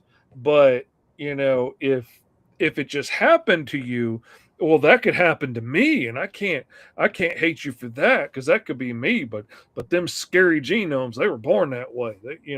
It's racism. I mean, it's, why are you going to be mad at, a poor person that's struggling, that's a different skin color, when you're poor and struggling too? It's not their fault that y'all are both poor, but we're sitting here in the exact same boat being mad at each other rather than being mad at the people that are putting us there. But just like aliens get a much better time than genomes usually do too, because people looked at it like, oh wow, that's cool, you came from beyond the stars, clearly they must be better than us in some way, or smarter or more advanced, and we have so much to learn from you and your ways. And but somebody who comes from the blocks that can live literally like travel time and like take you to tour the pyramids, he's a monster. He's unnatural. He would God never intended him. You know how stupid people can be. I know. I met them. I met them today at my job. Because people at gas stations, they just don't like to think. But also, I live in the most heavily tourist region of Florida, so I mean, it's not entirely their fault. Foreigners, I can always, give the exception to, and then when it comes down to actual native, nobody thinks on vacation. Now, some people are on vacation, I'll give them the exception. But when they're from here, I'm like, brother, you're from the state. How do you not know? But that is just me complaining about dumb people. Isn't Mr. Fish on crunch time? That is true because he has an entire podcast after this. And, I feel like I've been spending way too much time yapping. And oh, goodness gracious. Thank you guys for paying attention because I got busy drawing the genome and I forgot all about it. Yeah, honestly, this kind of makes me question how we briefly mentioned it, but we are considering, depending. Nothing is set in stone yet on the idea of like time changing or maybe even doing this on a different day just because you got this next podcast right after that, and I like the idea of us sitting down and enjoying the drawing process, but well, it is. I didn't think how much we have enjoyed and the fans have enjoyed hanging out with us, which really surprised me that people want to hang out for like 3 hours and watch us draw and make up characters has been a huge surprise. But if we did consider moving the day, would that be a deal breaker or a problem for anybody? Not that we are going to, but just thought about it so that we wouldn't be on the same time crunch. I know like Kyron has mentioned before he would love to watch the show, but Wednesdays is the day his kids get off of school early, so he's got to go pick them up in California when we're starting the show. So if anything, he gets to pop in for a second and say hi and then leave. But can't change everything. Sometimes draw with you for hours, says Dragon Gaming, because Dragon Gaming's an OG. This is true. Yeah, but I got the general gist of my character down over here. I mean, I haven't fully finished the line art, but you kind of get the gist of where I'm coming at. Steve Bishop says, man, I want the posters in the retail bundle, but also I want a character in the book. Decisions. Dude, if you want your character in the book, let me know. I'll send you a poster. I ain't hung up about it. Especially for the high tier, I can give you a poster. Like I got one guy from Singapore, Ezekiel, that backs everything that I do. And oh God, that just reminded me I forgot to put in the delayed shipping tier. Oh, I gotta add that add-on. But like he's the reason I usually use the delayed shipping tier because he's in Singapore, so it's easier for him to delay shipping and have me ship everything at one time in one bundle because it basically costs me the same thing to ship 3 pounds of books to him as it does to ship a single book. But yeah, absolutely. If you want the poster on that tier, I'll hook you up. No problem. Right now I'm working on characters I roll for. I use Roll for Hero to make some alternate versions of my original character. Cool. Ooh, fun. Taking your character, but rolling them up with some different stats, different powers. That's actually pretty darn nifty there. Mm-hmm. But also, let's actually get back. Guys, everyone in the chat, make sure to please answer the question. I mean, again, we're just kind of yapping things out. We haven't set in stone anything yet, but would you guys be, off-kiltered with the whole time? Like if we were to switch Roll for Hero on a different day, just because, again, I want to enjoy the process with everyone here. And obviously I don't want Mr. Fish having to feel like he's rushing 50,000 different, to like all these other things. So would you guys mind us doing a different day, or would you want to keep it on Wednesdays? Please let us know, because again, this does ultimately affect the way that we kind of make content like this, especially with me, because I love Wednesdays, but I'll always love a day where I get to do Roll for Hero regardless. Mm-hmm. You know, but that's just me, though. That is just me. And my opinions that nobody asked for. I mean, there's also the thing, like, that's the reason that I pushed to get the 5-star feed on Wednesday, was because, like, it already takes such a big chunk out of my day working to, like, promote the show, get the show made, send out updates and stuff to let people know on the email list that the show's going live and here's the link, and then doing the show. And then, like, even when it's just our show, after this, I'm pretty wiped out after we get done with this. Dadpool says a different day would be better for him. Look at old Dadpool out there. But that takes a lot out of me. So I was like, well, if I'm going to lose, if I'm going to lose the majority of a day streaming anyway, You I might might as as well well do it just on a lose day the one where you whole can. day and get it Yeah. all knocked out. So I usually do everything at the same time, and I set up both shows, and I send out the links to guests and whatnot, and do all that stuff at the same time. So on one hand, it's saving me just losing one day of work, but also I do miss the time. Though it might work out where the guys want to move 5-star 30 minutes later or something. I don't know. I mean, that time difference always tends to be, again, a major factor here. All right, I think I kind of got the majority of this. Not perfect, but that's okay. I need to beat the perfectionist out of me anyways. That is literally one of my biggest goals for this year. Like, I know January already passed. I know we're in February, but still, like, if that's a New Year's resolution goal for me it's definitely to beat that perfectionist out of me, so then I can just kind of get to the point of making, fun stuff and all that kind of. Tommy says, I heard that horror characters can sound scary with normal or simple name concepts. Wise if executed correctly. Oh, yeah, like the Candyman is absolutely terrifying. There shouldn't be anything terrifying about the Candyman. But, when you said the Candyman, like, that sounds terrifying. Before that movie ever came out, I actually did have a supervillain in my universe called the Candyman. And he actually was like, he's basically Joker and Willy Wonka kind of combined together. So he was his very robust personality. But he's like, oh, it looks like that I had a gumdrop of an idea. And like, he would just be like the most annoying supervillain that anyone would ever Or have. like King Candy. You wouldn't hit a guy with glasses, would you? Oh, you hit him with glasses. I see what you did there. Yeah, exactly.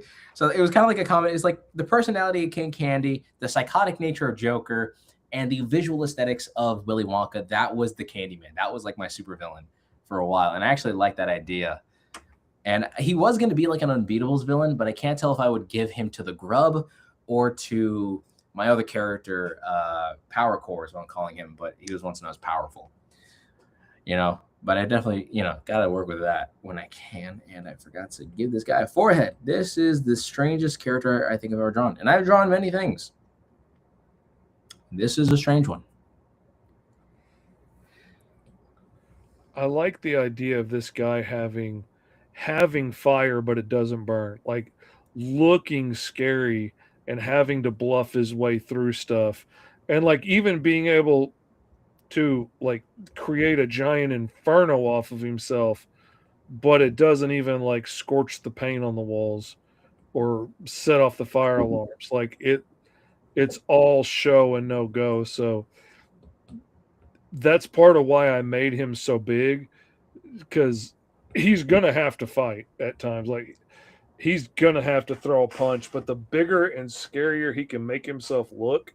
So he's got the leather jacket and he's got the big heavy boots and he carries around the chain that he can generate a fire on, but it doesn't hurt. The chain will hurt, but the fire doesn't hurt.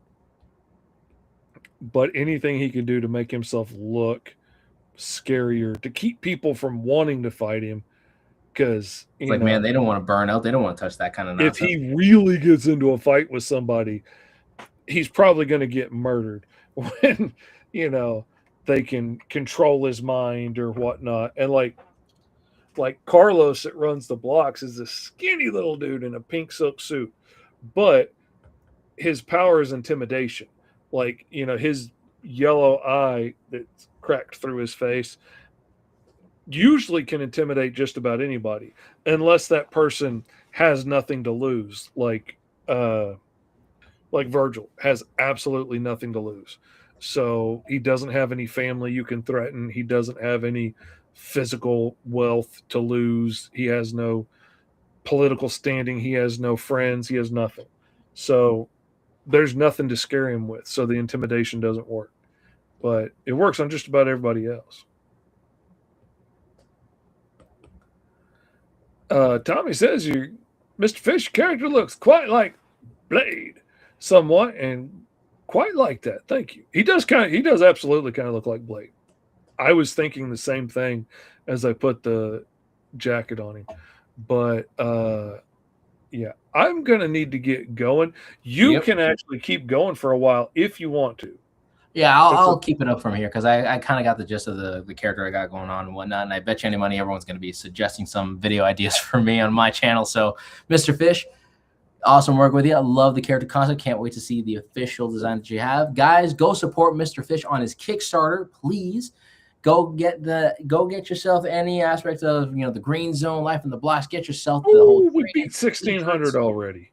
Already. Thank you guys so much. Let's go, guys. Remember, 6,000.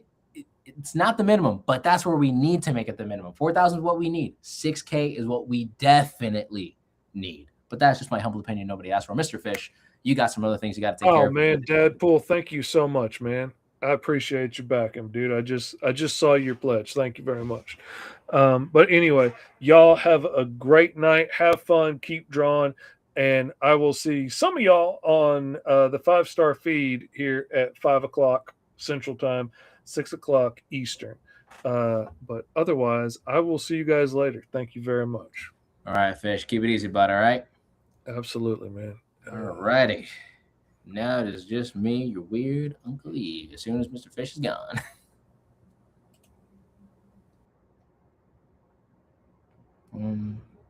There we go. And there is only me and my scary Spider-Man, who I actually wish was the Spider-Man, but we are going different with it. This is really, really interesting. Never thought I would draw this, but gotta love roll for here for something here. All right, everyone. Mr. E, you going to make an Ultra Value Batman? At some point, yes. But kind of like with my Ultra Value Spider-Man, I kind of want to just veer away from what was typically used. So, of course, spiders, again, I have made like a public domain Spider-Man, but there's a reason why I didn't use that when making my own comic of it. So for those that may or may not know, I am currently in the process of creating my very own comic book called The Grub. If anything, I like to think, let me finish this up real quick and I'll show you that just so that we can kind of get that on the go. That is a very creepy looking dude. All right. What do you guys think of this horrific spider guy?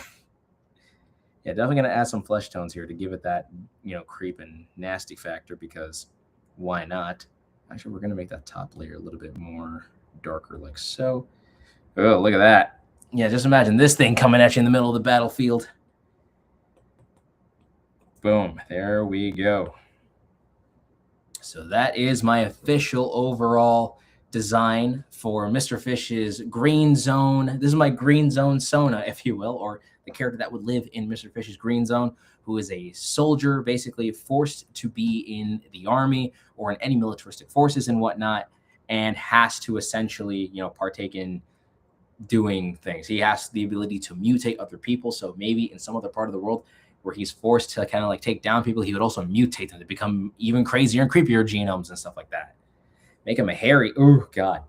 I'll probably do that later on, but I also want to show off the Grub, which ironically kind of fits into this whole like Spider-Man knockoff type of theming and whatnot. So here's the character that I actually have here. This is my character, the Grub. Originally, this was supposed to be a 24-hour comic book challenge, and then I got invested, and here he is. So this is actually the character I've been working on for a while. He is actually one of the 3 characters that I want to work on for this year, but I can't tell if I want to actually work with more. I can't tell if I want to work on more stories with this character or not, because I really like the way that I drew out his story. It's all done in like classic panelings and all these awesome, just again, the whole point is it's supposed to feel like an early Marvel comic book, very fast paced, very to the point, like again, he gets bitten by a genetically enhanced grub. And there we go. And we got all this other kind of fun stuff. And then I also made the reference earlier on in this episode that he got his suit from this rendition of like this world's interpretation of the Powerpuff Girls, which is actually going to be, a video that I would very much like to do. So yeah, this is actually a page from the Grub. This is actually towards the end of it. Anyways, but yeah, so kind of like with the Ultra Value Spider-Man, I wanted to veer away from spiders because I actually had, what's it called? The Ultra Value Spider-Man story is actually kind of what I took and made the baseline for the Grub. So kind of like with my Ultra Value, Batman, if I ever do that, I kind of want to veer away from bats just because, again, there's that legal distinction, especially if I ever decide to start working on that as an actual comic book.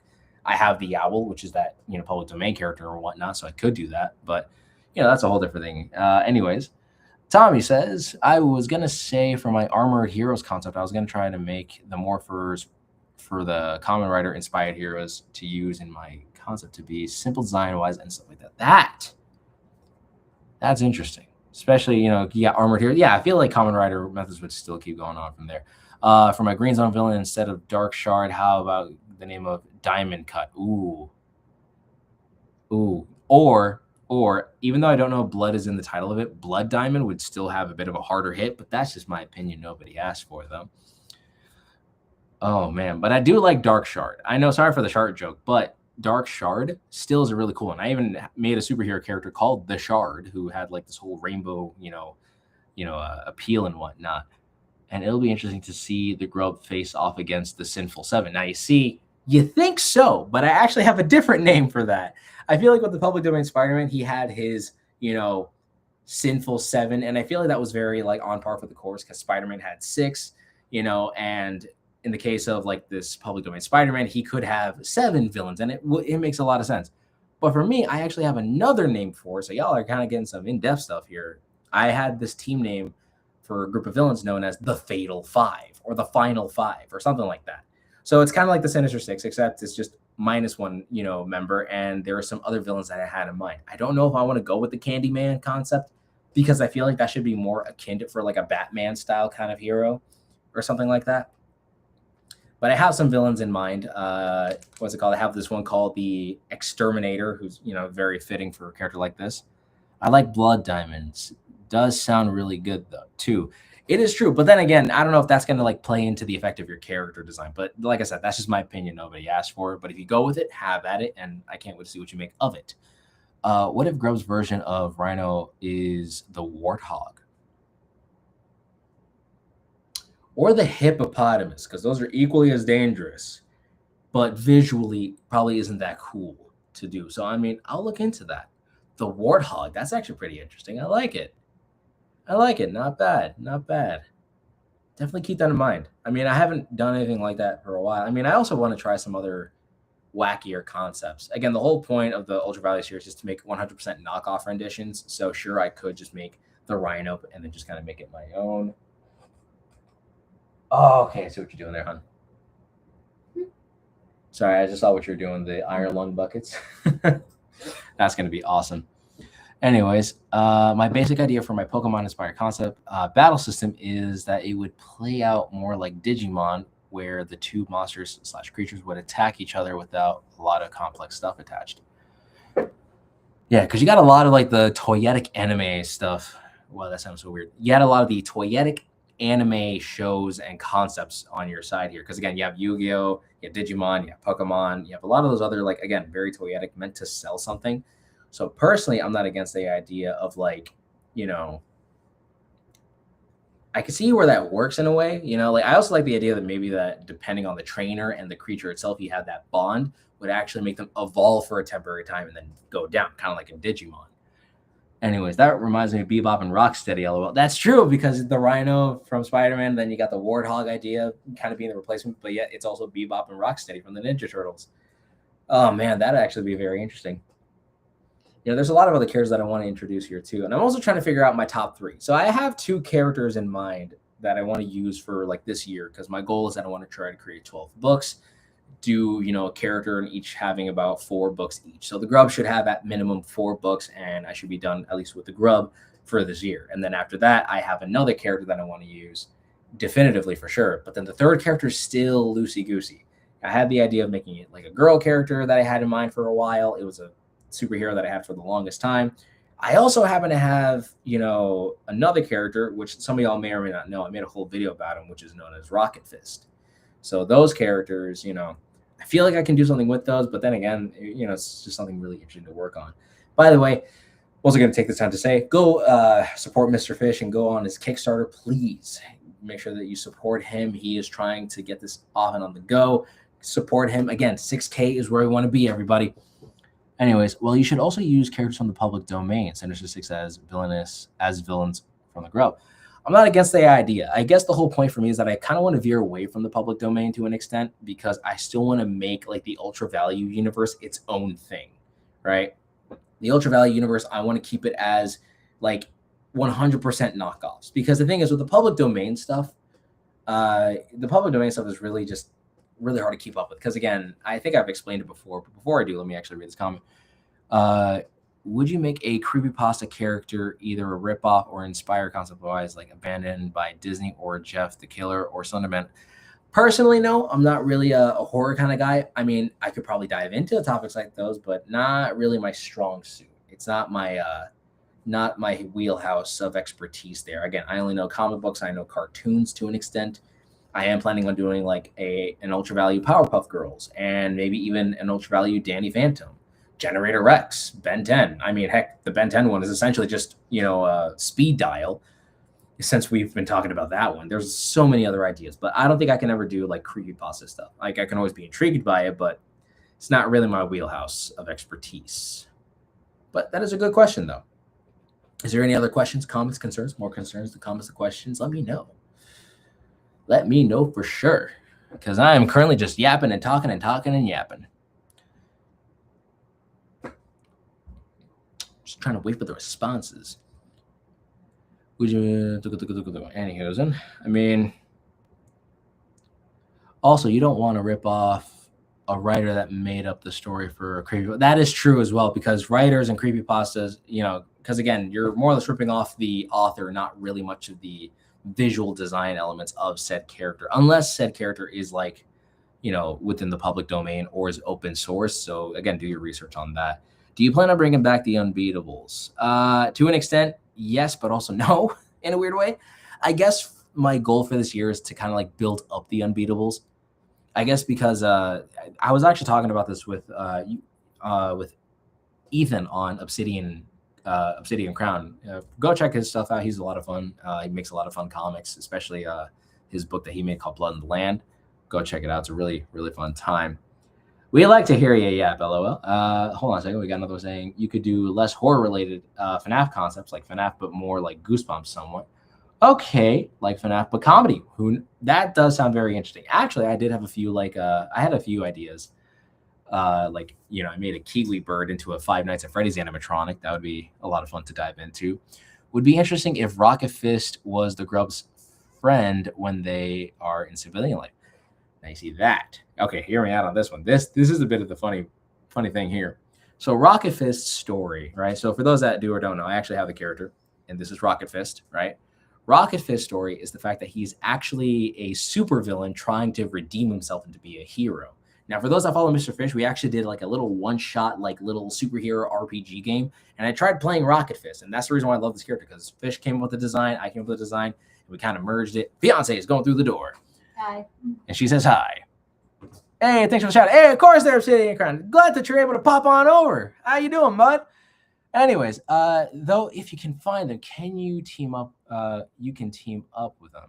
My friend Sean did for I Drive for Server. It was a creepypasta story. Interesting. Gotta go animate now. See ya. Keep it easy, buddy. Hey, can't wait to see the awesome animations. Well, yeah, having fun making resin stuff, love. Mm-hmm. Yeah, she's gonna make her attempts at making. Is it okay if I say what you're doing, huh? Huh? Is it okay if I tell the audience what you're doing? Yeah. So would you like to tell them what you're trying to do, or do you want me to say it?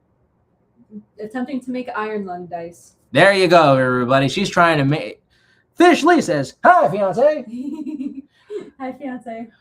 Yeah. So for those that do or don't know, Markiplier actually took the STL files of his popcorn bucket for Regal and is trying to create, like, basically allows anyone to 3D print the popcorn bucket. And fiance over here, actually, can I show off your earring, please? Thank you, hon. Mm-hmm. So she actually created these awesome earrings. So she got this part from Amazon, but she 3D printed the popcorn bucket as a full-blown like little earring charm. And she actually got stopped by a few people because they wanted to take pictures of her awesome earrings and the bucket. So now she's actually trying to create iron lung dice because we have, where's the dice molds? Are they right over here? Is it? All right, there we go. So she got these dice molds from Hobby Lobby, and now she's trying to create little inserts and put them into the little mold and whatnot. So that'll be fun. Speaking of, would you guys want some Roll for Hero dice? Oh, right. Some Roll for Hero dice that are custom made, have some fun little inserts? Let me know. Anywho's. But to get to some of these other bits here and there, could Grub team up with the Unbeatables? If anything, maybe the Grub could actually be a part of the Unbeatables. Again, Power Core, aka Powerful. For those that do or don't know, is this guy over here. I decided to kind of go with the name Power Core, and trust me, his design actually changed by a lot because, again, this is a character that I had since I was 12 years old. So having a character, oh god, for context, and if Mr. Fish ever finds this is going to be probably a clip on its own. This is a character that I came up with when I was 12 years old. I was in middle school, and at first I was trying to think about what logo has not been used on a superhero yet. And I thought about this power button logo. If there are superheroes with this logo, I have yet to properly see it.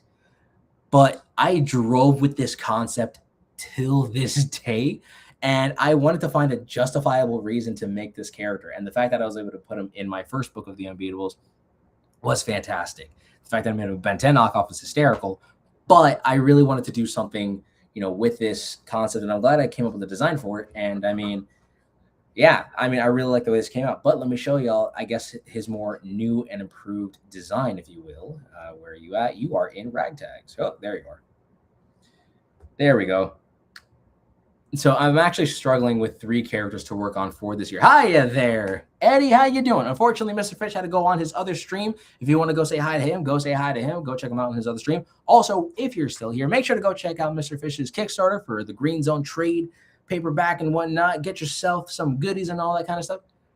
Power Core, my boy. That's true. Yep. So this here is like the new and improved renditions of some of the characters. The Grub has actually been the most consistent character. So design-wise, I don't think there was much change to him.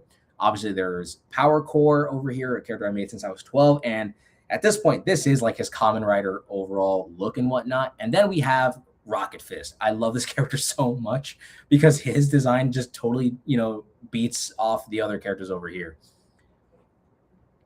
What's it called? Would be interesting to see Power Core and the Grub be allies, or actually Power Core used to be the Grub's middle school bully. Funnily enough, so this is actually the interesting part here too. So it turns out these 2 characters right over here, Grub and Rocket Fist, they actually end up getting their powers from the same company. And once I get the Grub out in a method of like getting to show off, like if I can find a way to get the Grub out to you guys, they're from Iron Pulse Industries. That's like the fictional like Oscorp, if you will, of this world.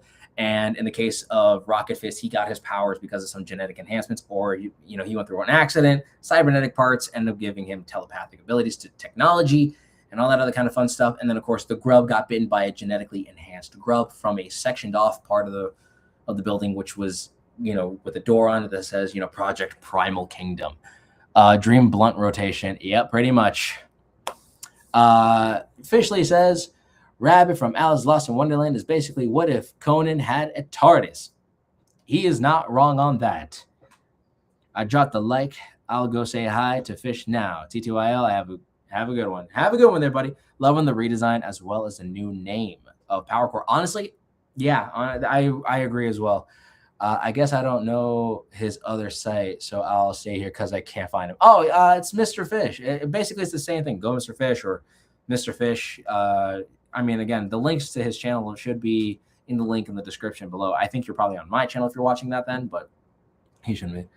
I love the new name. Honestly, same here. Power Core was definitely more of a fun name to work with, and I like the overall aesthetic for this character. Very technologically advanced and whatnot. Could you do a Doctor Who ripoff? Also, maybe.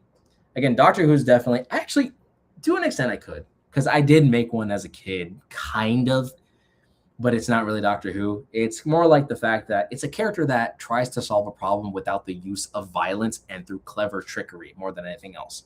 Because Doctor Who does not do violence in any way, shape, or form. Give me a second. I've been napping. I need to drink water. The 5-star feed is on in 30 minutes, says Fishley. So if you want to go say hi to Mr. Fish or go check out his Kickstarter, please do so. Woo! Man, I needed this. Anywho's. Oh, you ran out of water and I need mine? Yes. Fiance just needs to be hydrated.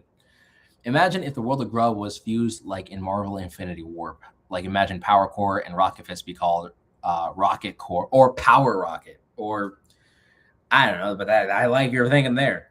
But I would have to develop the Ultra Value universe a bit more, since like that could be its own singular universe. So basically, like the Ultra Value Batman and Spider-Man would actually get to clash heads with each other, aka the Grub and pending Batman title over here. And again, there's also the Powerpuff Girls Ultra Value thing that I'm also going to work on. There's a lot of videos that I want to work on for that. Obviously, I want to do a lot of the Marvel characters, a lot of the DC characters for sure, and even some few cartoon characters, and to really dive into the concept of like making knockoff renditions of like those characters. Again, so then that way I have more characters to kind of build up the world. Whew, sorry, man. I feel like it's a lot yapping over here. Power Core kind of looks like Max Steel. I guess you're right. I didn't realize that. Yeah. Thank you, hon. I actually used to have a Doctor Who inspired OC also who had the power of regeneration as well, somewhat. The plot concept would just be done completely different concept-wise. Okay, I could see that happening. Again, I mean, there are some characters that are easier to kind of, make knockoffs of. Again, like with Doctor Who, that's a really specific character because his show goes on so many different directions. And, I'm not against that idea. There's a lot of characters that I would want to make proper knockoffs of. And heck, I even have another idea for a whole other series to even tap into. Maybe you could use the legend of the Mothman for an ultra value Batman. Ooh. So instead of it being like, Batman, it is the Moth or the Lunar Moth. Okay. Vibes have been caught. They have been understood. I'm smelling what you're stepping in because I know how to English. Oh man, that could actually be cool. Or maybe taking cryptids and turning those into superheroes. There's a lot of series that I really want to work on so desperately. Look, do you mind turning on the lamp? Beauteous.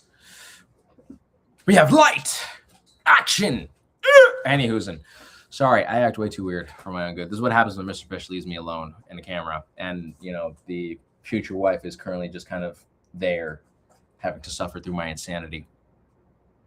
Anywho's, let's actually talk about some fun series that I want to really tap into for some other cool concepts. But yeah, I also I am trying to make this a webtoon. I am trying to make the Grub a webtoon. So just keep that in mind. Outside of that, though, here are some fun concepts that I want to work on at some point in time, video-wise, or like if I'm going to be creating like a series of videos, I actually want to tap into a few ideas. Let me just kind of have this here, just so I can at least keep that there. For starters, I would love to do a series called Amazing Atlas, a series in which I actually take characters from the Atlas Seaboard Comics group and do like proper redesigns or giving them like the ultra value treatment. So then that way I could use those characters to an extent. For those that do or don't know, Atlas Seaboard was made to spite Marvel Comics. They were actually a comic book company that wanted to go against Marvel. And they created a bunch of like one-off characters. I think one character had at best 4 issues. And it was like the longest running series, which was called The Destructor, if I'm incorrect. But they also had characters like Tiger Man. They had the Dragon Fist or the Fist of the Dragon or something like that. They had Tarantula Man, which was actually more like of a horror story to an extent. So they had a lot of like other various and unique stories and whatnot. And I would love to do an entire series of redesigning them and putting them in a more like singular, unified universe and stuff like that. Now to address his comment, this isn't really a ripoff, but I had a concept for a Power Ranger series where each Ranger in the main group would be based on past teams motif. Like one of them would be a pink pirate, one for X. Okay, I can see where you're going with that. Like, basically you're still trying to like, I guess it's like a fan-made series because there's a lot of like Sentai series that tap into a lot of themes.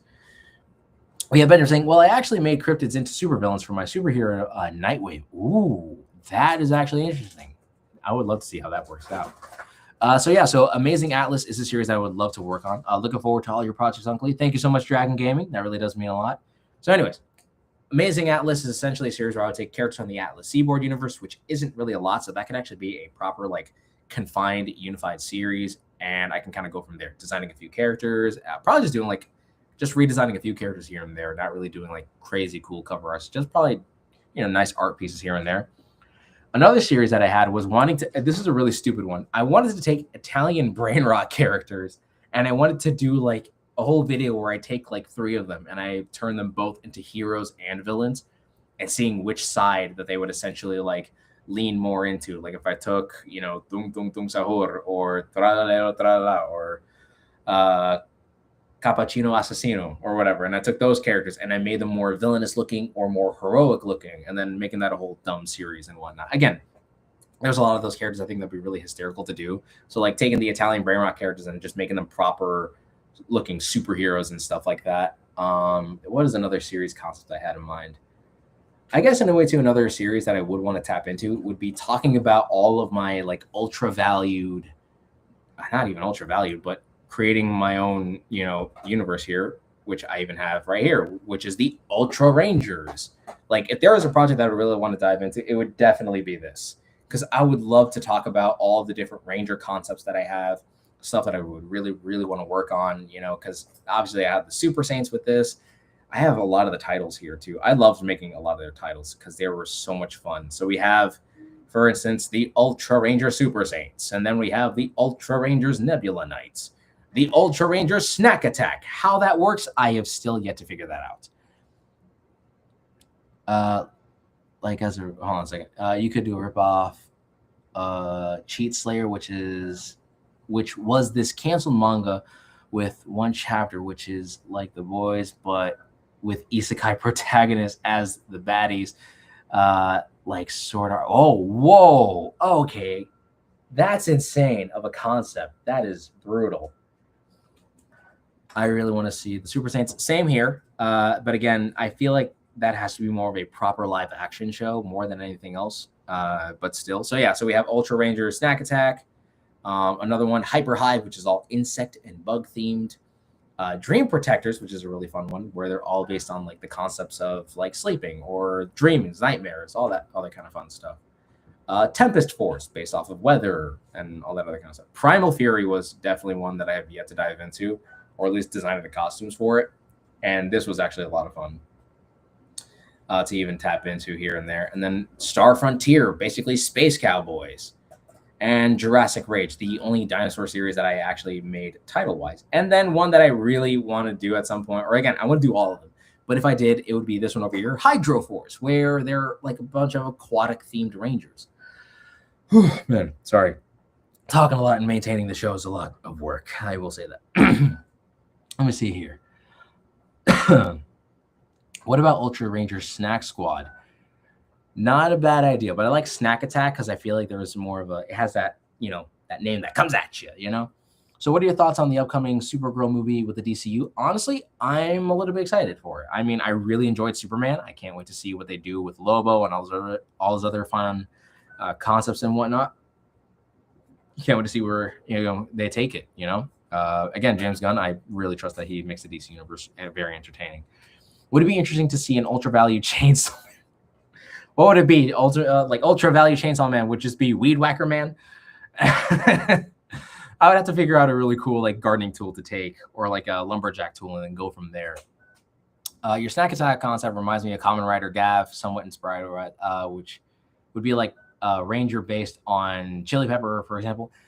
Kamen Rider Gav was the inspiration for Snack Attack a little bit, but then I kind of forgot that each of the Rangers had to be based on something. So for me, the idea was like, what would their suits be based on? Like, for instance, like if I did a whole Power Ranger teams based on Dungeons and Dragons, at least there's like, okay, the Red Ranger could be a paladin, and the Blue Ranger could be like a barbarian, and the Green Ranger could be a wizard, a druid, whatever, right? What would the team of snack rangers be themed after? Would they be themed after a specific snack? Would they be themed after a specific flavor of snack? I mean, I have yet to properly figure that out. And I wouldn't even know what their full suits look like. I have an idea of it. I have it sketched out. Like, for some reason, I thought this would be funny because this would be like the logo of their little snack company that they work for or something like that. And then making that work in concept here. Where are you guys? Here they are. So then it's supposed to look something.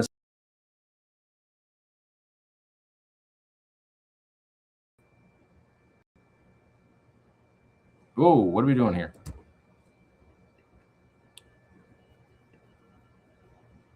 You guys there? Hold on. Something happened.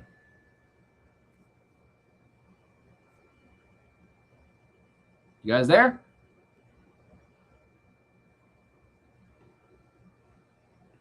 Can't see you guys. What's going on here?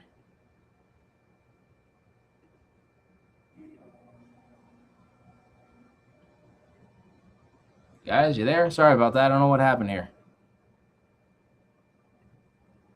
Is your laptop good enough? I think so, but still, I don't know what happened. I cannot see any of the chat at the moment, guys. I'm sorry about that. Something may have happened. Not sure what's going on. Oh, there we go. There we go. All right. Sorry about that, everyone. I think there's some technical difficulties on my end over here. All right. There we go. All right. Hold on. I got to read some of these things. Hold on a second. All right. Sorry about that, everyone. I don't know what happened there, but we're all good now. We're all good now, unless we're not. I'm not sure. Anyways, what's the theme for the next sci-fi stream? That's honestly a really great question because Mr. Fish and I usually tend to go on the fly. So we'll figure out for next Wednesday. But today we really want to celebrate Mr. Fish's Kickstarter. Again, go support it. Go get yourself some Mr. Fish merch. Go support the Green Zone trade paperback because that's going to be awesome. Additional pages, extra stories. And of course, if we get it to 6K, you guys get all of the fun little goodies here and there. All right. Anyways, what else we got here? Dadpool says, I'd work on these with you if I were on your level. Listen, you can do way better than me at this point. I don't know what your level is, but your level and my level, you're probably on a higher level than I am, creatively speaking. I'm making knockoff stuff here, and you're practically making original universes and stuff. So don't make me as a measurement of a pedestal, right?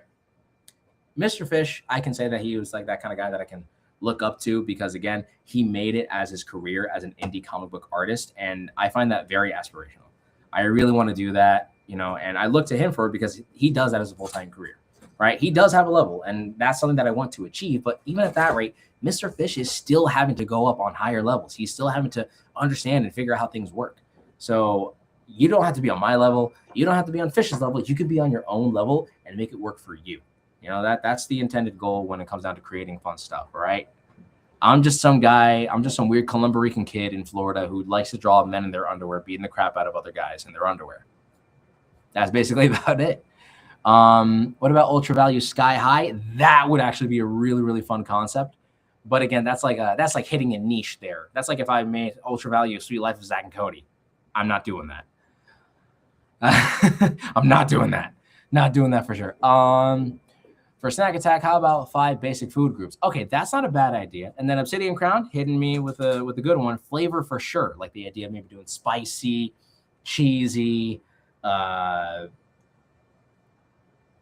salty. And that's all I got at the moment. But I'm loving the vibes there. The food groups, I think I might even go with a little bit more, just because that feels a bit more easier to apprehend to. Now the question is, how the heck are those freaking helmets going to look? I don't even know. But what do we got over here? We got Benjamin saying, would there be an Ultra Rangers team based off of like Power Rangers, RPM, and Operation Overdrive? Basically any vehicle themes. And yeah, for sure. I mean, it also just depends on like what those vehicles are themed after. Like, for instance, there is Power Rangers Lightspeed Rescue, which is themed after first responders, from firefighters to cops to ambulances, that kind of whole thing, right? And then you have Operation Overdrive, which is all about like more again, the way that Operation Overdrive is all about like, digging and exploration and stuff like that. So I think it's highly dependent on what the theme is. Like, for instance, I did have a fun concept that I would call the, whatchamacallit. It's Ultra Rangers Mythic Racers, which is like mythical animals and racing or something along the lines of that. Basically like having race cars as mythical animals or something like that. That's one idea there. My character, Nightwave, used to be a villain, but that was because he was bullied for his father being being a crime lord. But after Caesar's latest girlfriend was killed by a villain, he called the Wendigo. Whoa, that is some brutality there, Benjamin. You're just dropping lore, and I just need to know more about this. You got to start posting about your characters, man. I mean, dude, I will say, Benjamin, you are a high-ranking role for hero individual. You have been creating so many characters based off these prompts, and I'm just mildly impressed by that. Fish and I are a little, like, before we even got on here, streaming and whatnot, we were saying how you're just going over the top, rolling way too many characters, which is not a bad thing. That's fantastic. But save some room for others. Obsidian Crown, salty, sweet, sour, crunchy, gummy, liquid for smoothie. Okay, that's not a bad idea. It's not a bad idea. Totally not at all. Just going to be writing that down on my sketchbook here for that whole concept and whatnot. Do I look crazy? Yes, I am. Yes, I am. That is actually a really fun idea. Let me just do that, actually. We'll do...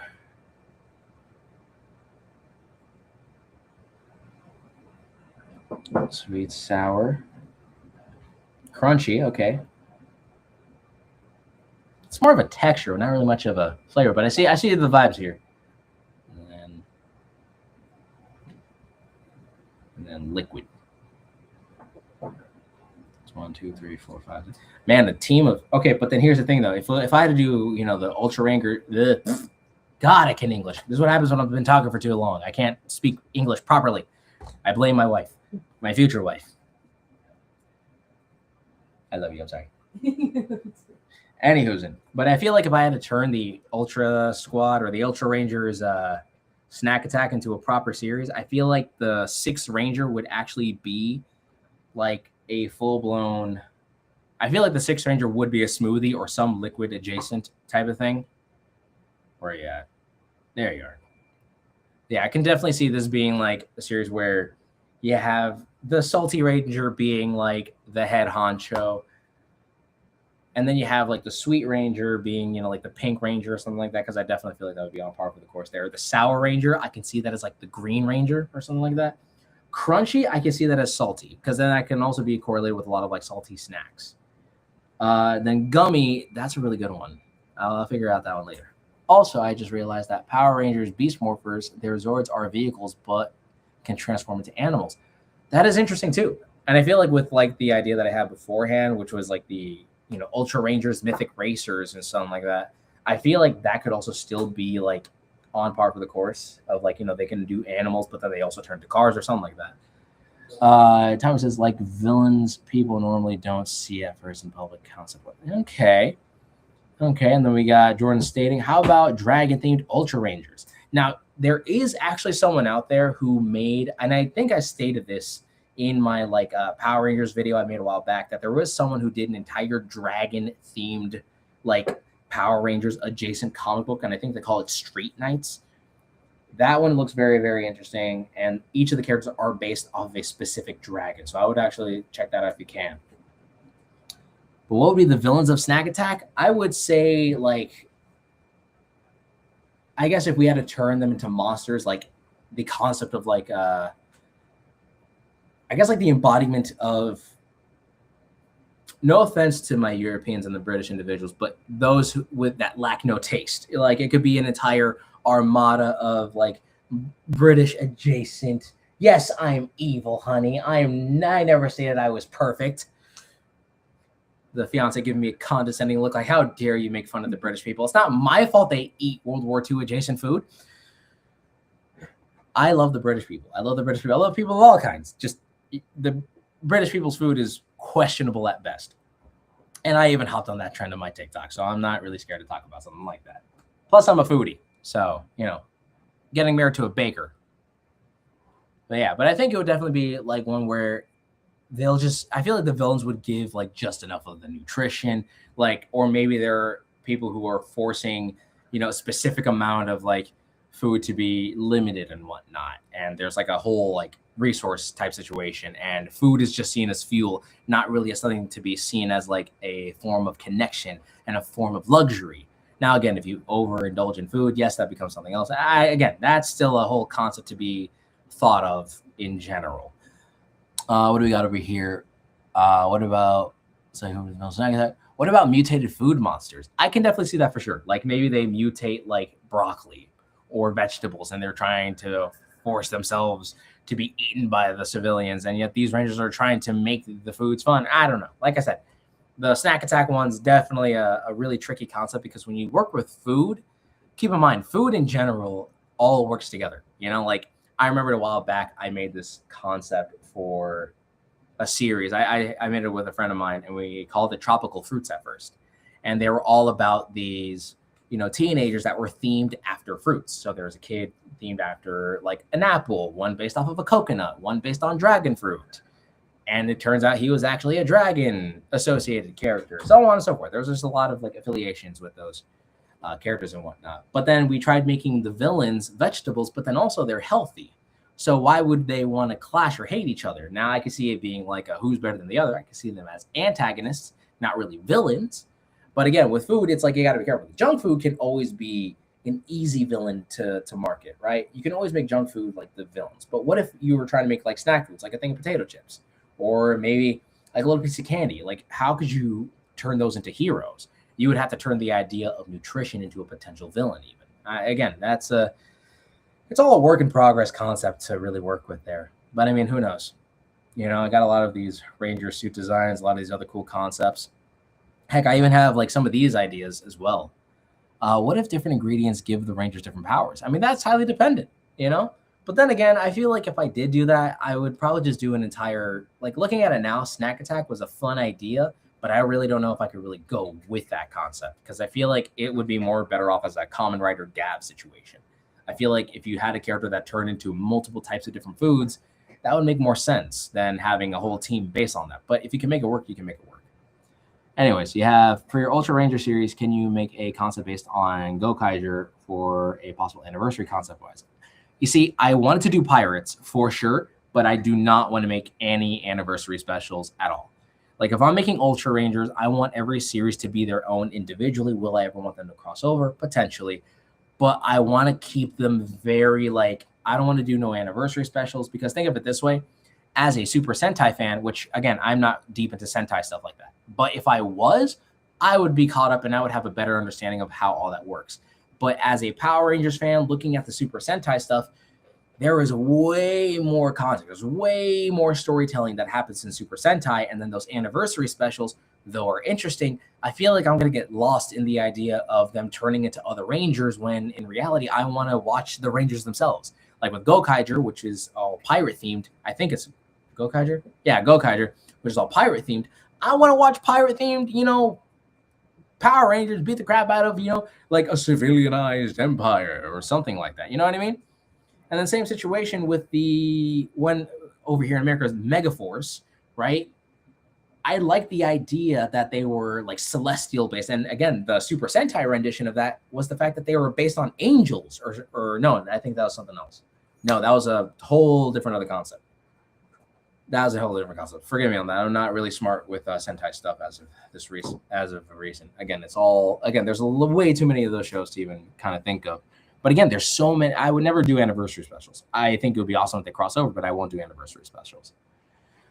I like the idea of the Rangers that aren't human but are like aliens or robots. I also agree with that. If I ever did an entire series, something like SPD, where like the Shadow Ranger was basically a dog alien dude, 100% would go for that. Heck, there's even that one space-themed Super Sentai team that was more like of a space opera, and it consisted of robots, of aliens, and like different kinds of humanistic-looking aliens and whatnot. I actually like that idea a lot. I meant they can transform into different Ultra Rangers concept, but not the pirate idea. No, like I said, I don't want them turning into other Rangers because then at that point you're kind of losing it unless that is like a specific, like again, it's kind of like doing your homework, watching the MCU so you can get caught up to understanding like why Spider-Man's there in a way. You don't really want to do that. And for me, I want every series to kind of be their own thing individually, unless there's like a Forever Red special, and I would do that. Imagine if Ultra Rangers had a team that looked different, like a Pirate Ranger, a Cowboy Ranger, and a Night Ranger, etc. I'm not against that. I did have some ideas. Again, Star Frontier is like space cowboys. I do have an idea for pirates, but I would probably just simply call it like Ultra Rangers Pirates. Again, kind of like how there's Power Ranger Samurais.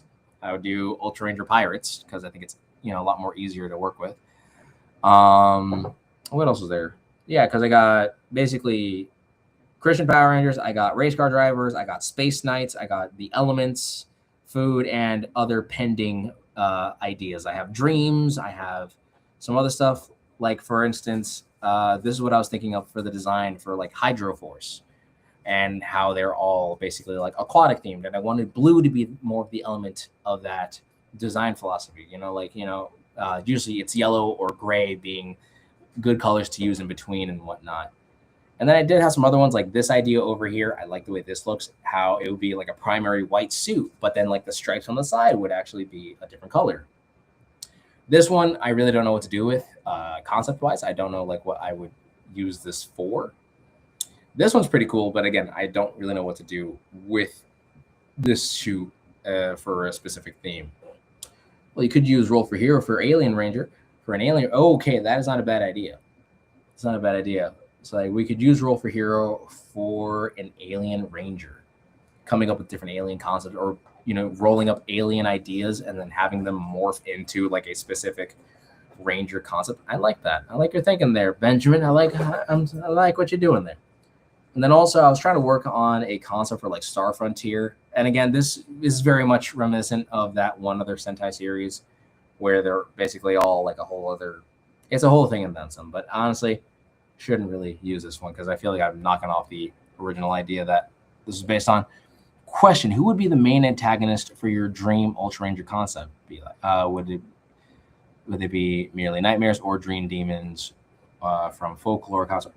Personally, it would literally just be like the boogeyman, or like the idea of him, and like kind of like in Rise of the Guardians, how he kind of took over like Sandman's overall like golden sand and he made it his own, kind of like that. And I feel like the Sandman would actually be like a good character to send the Rangers off fighting off these like daydreams, if you will, or day nightmares or something like that. So then that way the Rangers would have to go out and beat the bad guys and stuff like that. Hence, there would be a reason why they're in the real world. Imagine doing a self-insert character for one of the Ultra Ranger series. I'm not against that, but then again, who's self-insert? Like, am I self-inserting myself? Is it one of you guys? Who's to say? Who is to say? But yeah, I mean, I would really want to dive into all of these fun ideas and all these other cool concepts and stuff. So, a lot of really fun ideas here. A lot of cool ideas and stuff. What about Morley Gray Ranger team? Ooh, you gotta love your Morley Grays. I like the idea of kind of like in Power Rangers Mystic Force, like the Red Ranger's father was actually the bad guy this whole time, but we didn't know until like way later on. I do like characters like those, or maybe people, or if anything, making full-blown like Rangers, but they flop sides, kind of like in Transformers Beast Wars in particular. I remembered watching it on Netflix that there was Dinobot, and Dinobot went from being like a Predacon to then becoming a Maximal by just simply switching a code. He still transforms into a Raptor, but he changed sides by just simply switching the command code to transform. Insert myself in a Ranger team? Absolutely. I would love to so bad. Oh, you have no idea. Trust me, if I had the ability to do so, I would love to work with a mega church because they have the finances to do something like that. And I would love to actually work on the Super Saints and all the other Ultra Ranger concepts. Like if I can start with the Super Saints and if I can get the finance from that, and then if I can somehow manage to make other series, I would love to do it. What if for the Dream Rangers, the team fights the bad guys in the dream realm? You see, I like that idea, but I also like the idea that the nightmares are trying to come at you in reality. Maybe at first it's about like maybe, someone who kind of is like, in a way, think of it this way. Imagine someone's daydreaming or they're sleeping and they're just kind of like daydreaming or something like that. And then boom, all of a sudden it turns into a nightmare. And then now that monster is just out and about going crazy. Maybe they're even taking said, daydreamer hostage. And it's up to the Dream Rangers to go in and fight off said monster in reality. Because again, if you're trying to put this in like, again, I'm also thinking about if it was like a TV show. Because if it was a TV show, I would actually love to see the ability to like have them pop in and out of the dream realm and then have that work out in a weird way, which could then tap into the idea of the morphing grid. Or in my case, I call it the spectrum, which is based off the light spectrum and all the colors and stuff. Anyways, Benjamin says there is actually a whole Ranger team who joins the villain, like the A Squad and Power. Oh, okay. You see, I like that. Probably create an entirely different, like for instance, maybe with a racer team, maybe there's an entire like other team of other mythical creatures, but then those guys end up becoming their own Rangers, and they're like evil and all crazy and whatnot, and then it ends up taking the team of the good guy Rangers to go over and kind of like switch them over to the light side or something like that. I can see that happening. Whew, man, sorry guys, I'm just yapping a lot. Man, I am talking. But yeah, I can totally see that happening more than anything else. But yeah. But let me see some other series concepts that I wanted to work on. I wanted to definitely do like turning Brainrot characters into superheroes, taking the Atlas Seaboard characters and turning those into more proper renditions, or doing like the ultra value idea of those characters. Probably doing more ultra value things as well, like ultra value Powerpuff Girls, Danny Phantom, Ben 10. Generator Rex would be a really fun one to tap into. What else is there? And then I definitely want to talk more about my Ultra Rangers, because I really want to talk more about that. And then hopefully that can gain traction to where I can make it into something, not just a comic book, but actually is like a web series of some kind. Then what else is there? I mean, I have a lot of other ideas, but yeah. But for now, if we're talking about if we're talking in terms of comic books, I want to keep up with the Grub and then kind of go from there. Make it this one like a Spider-Man-like story. I did have the idea for Power Core being essentially like a common writer, and he kind of fights off like a series of monsters and stuff like that, which would actually be in its own separate universe. And then like with Rocket Fist, I feel like he would be the villain that would encounter the Grub, and then he spins off into his own thing. So those are some ideas I want to do for at least these characters and whatnot. Anyways, y'all are stating here, what do the Dream Rangers keep the monsters from entering the real world? Okay, now that could be interesting. And they could actually have more better use for a green screen, or for like, them being in the dream realm fighting off these monsters. And I feel like it would be the rare occasion where they do pop out in the real world. And that's what makes those like more intensive, because those monsters have more like physical beings and ready to attack when they can. They're 50 times more dangerous or something like that. Right. But what if it was but it was funny. It looks till Cosmic Fury for Heckle to become a Power Ranger. I unfortunately have not seen Cosmic Fury. I feel like it's not like the last series that was produced through Nickelodeon, because if so, I haven't seen any of that. I believe I stopped at just Samurai, and that was it. And I only watched up to Samurai, and then every other Ranger team after that, I know nothing of. But yeah, so I mean, those are some pretty fun concepts. I'm also trying to figure out what to do with Power Core in terms of like the different kind of villains that he would fight. Because again, like that Candyman villain, I don't even know if it would be worth being a villain for Power Core over here. But I could definitely see being a villain for the Grub, or again, a Batman adjacent one. But given how I'm only trying to stick with just doing 3 characters, I think I'll give it to the Grub and stuff. I also have a lot of other characters for this whole like Grubby universe and stuff like that. I call it like the world of the ragtags. This would be a fun team book for me to really work on. And because of the fact that I'm taking like comic books to a level, for me, I'm trying to reinstate the fun in making comic books. Hence the reason why I'm doing this entire like redo essentially. Like I'm making the Grub because of the fact that I want to make comic books fun for me to draw. I'm trying to make, comics feel like a fun thing to do. I don't want to make it feel like a 9 to 5 thing. And I'm just so like stressed out trying to make the pages look pretty. Like, again, I'm telling myself I need to beat the perfectionist out of me And that's why I'm doing all of these characters. Like, again, I have Power Core over here. He is a character that I had for a long time, and I guess that perfectionist mindset really got the better of me when trying to create a story for him. And I'm really trying to get that story right, you know? And I have an idea for what I can do with him in particular. The Grub has actually been a blast and a half, and because I'm not taking that book so serious and I'm not giving it that pressure of like this book has to be perfect, I've actually had fun making this comic book, and I can't wait for you guys to actually read it on Webtoons or whenever I have it out there. Again, you're going to have to be patient with me on that. I'm really trying my best to finish the comics, so then that way I can kind of give it to you in like a full thing. Again, it would probably have to be like a once a month holder deal. But yeah, and hopefully you guys enjoy the Webtoons, and I'll be able to have those as properly printed out comic books and stuff. What if you guys and Mr. Fish did a Pacific Rim inspired season of Roll for Hero? That would just be us drawing kaijus and giant robots all season long, which I am not against. But kind of like with the Sci-Fi Saga for now, like it was good that we had a bit of a break drawing something else a little bit different rather than always trying to draw something from sci-fi.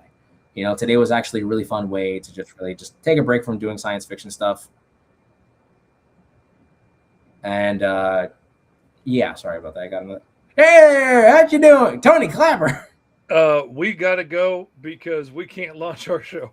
Oh shoot! Okay, I'm so sorry, man. All right, I'm out of you guys. We're supposed to be able to, but we can't. So we gotta go. Okay, guys, I'm so sorry about that. Stay awesome, stay weird, keep life to the easiest, stay ultra up. Sorry, guys. Keep it easy now. Ciao.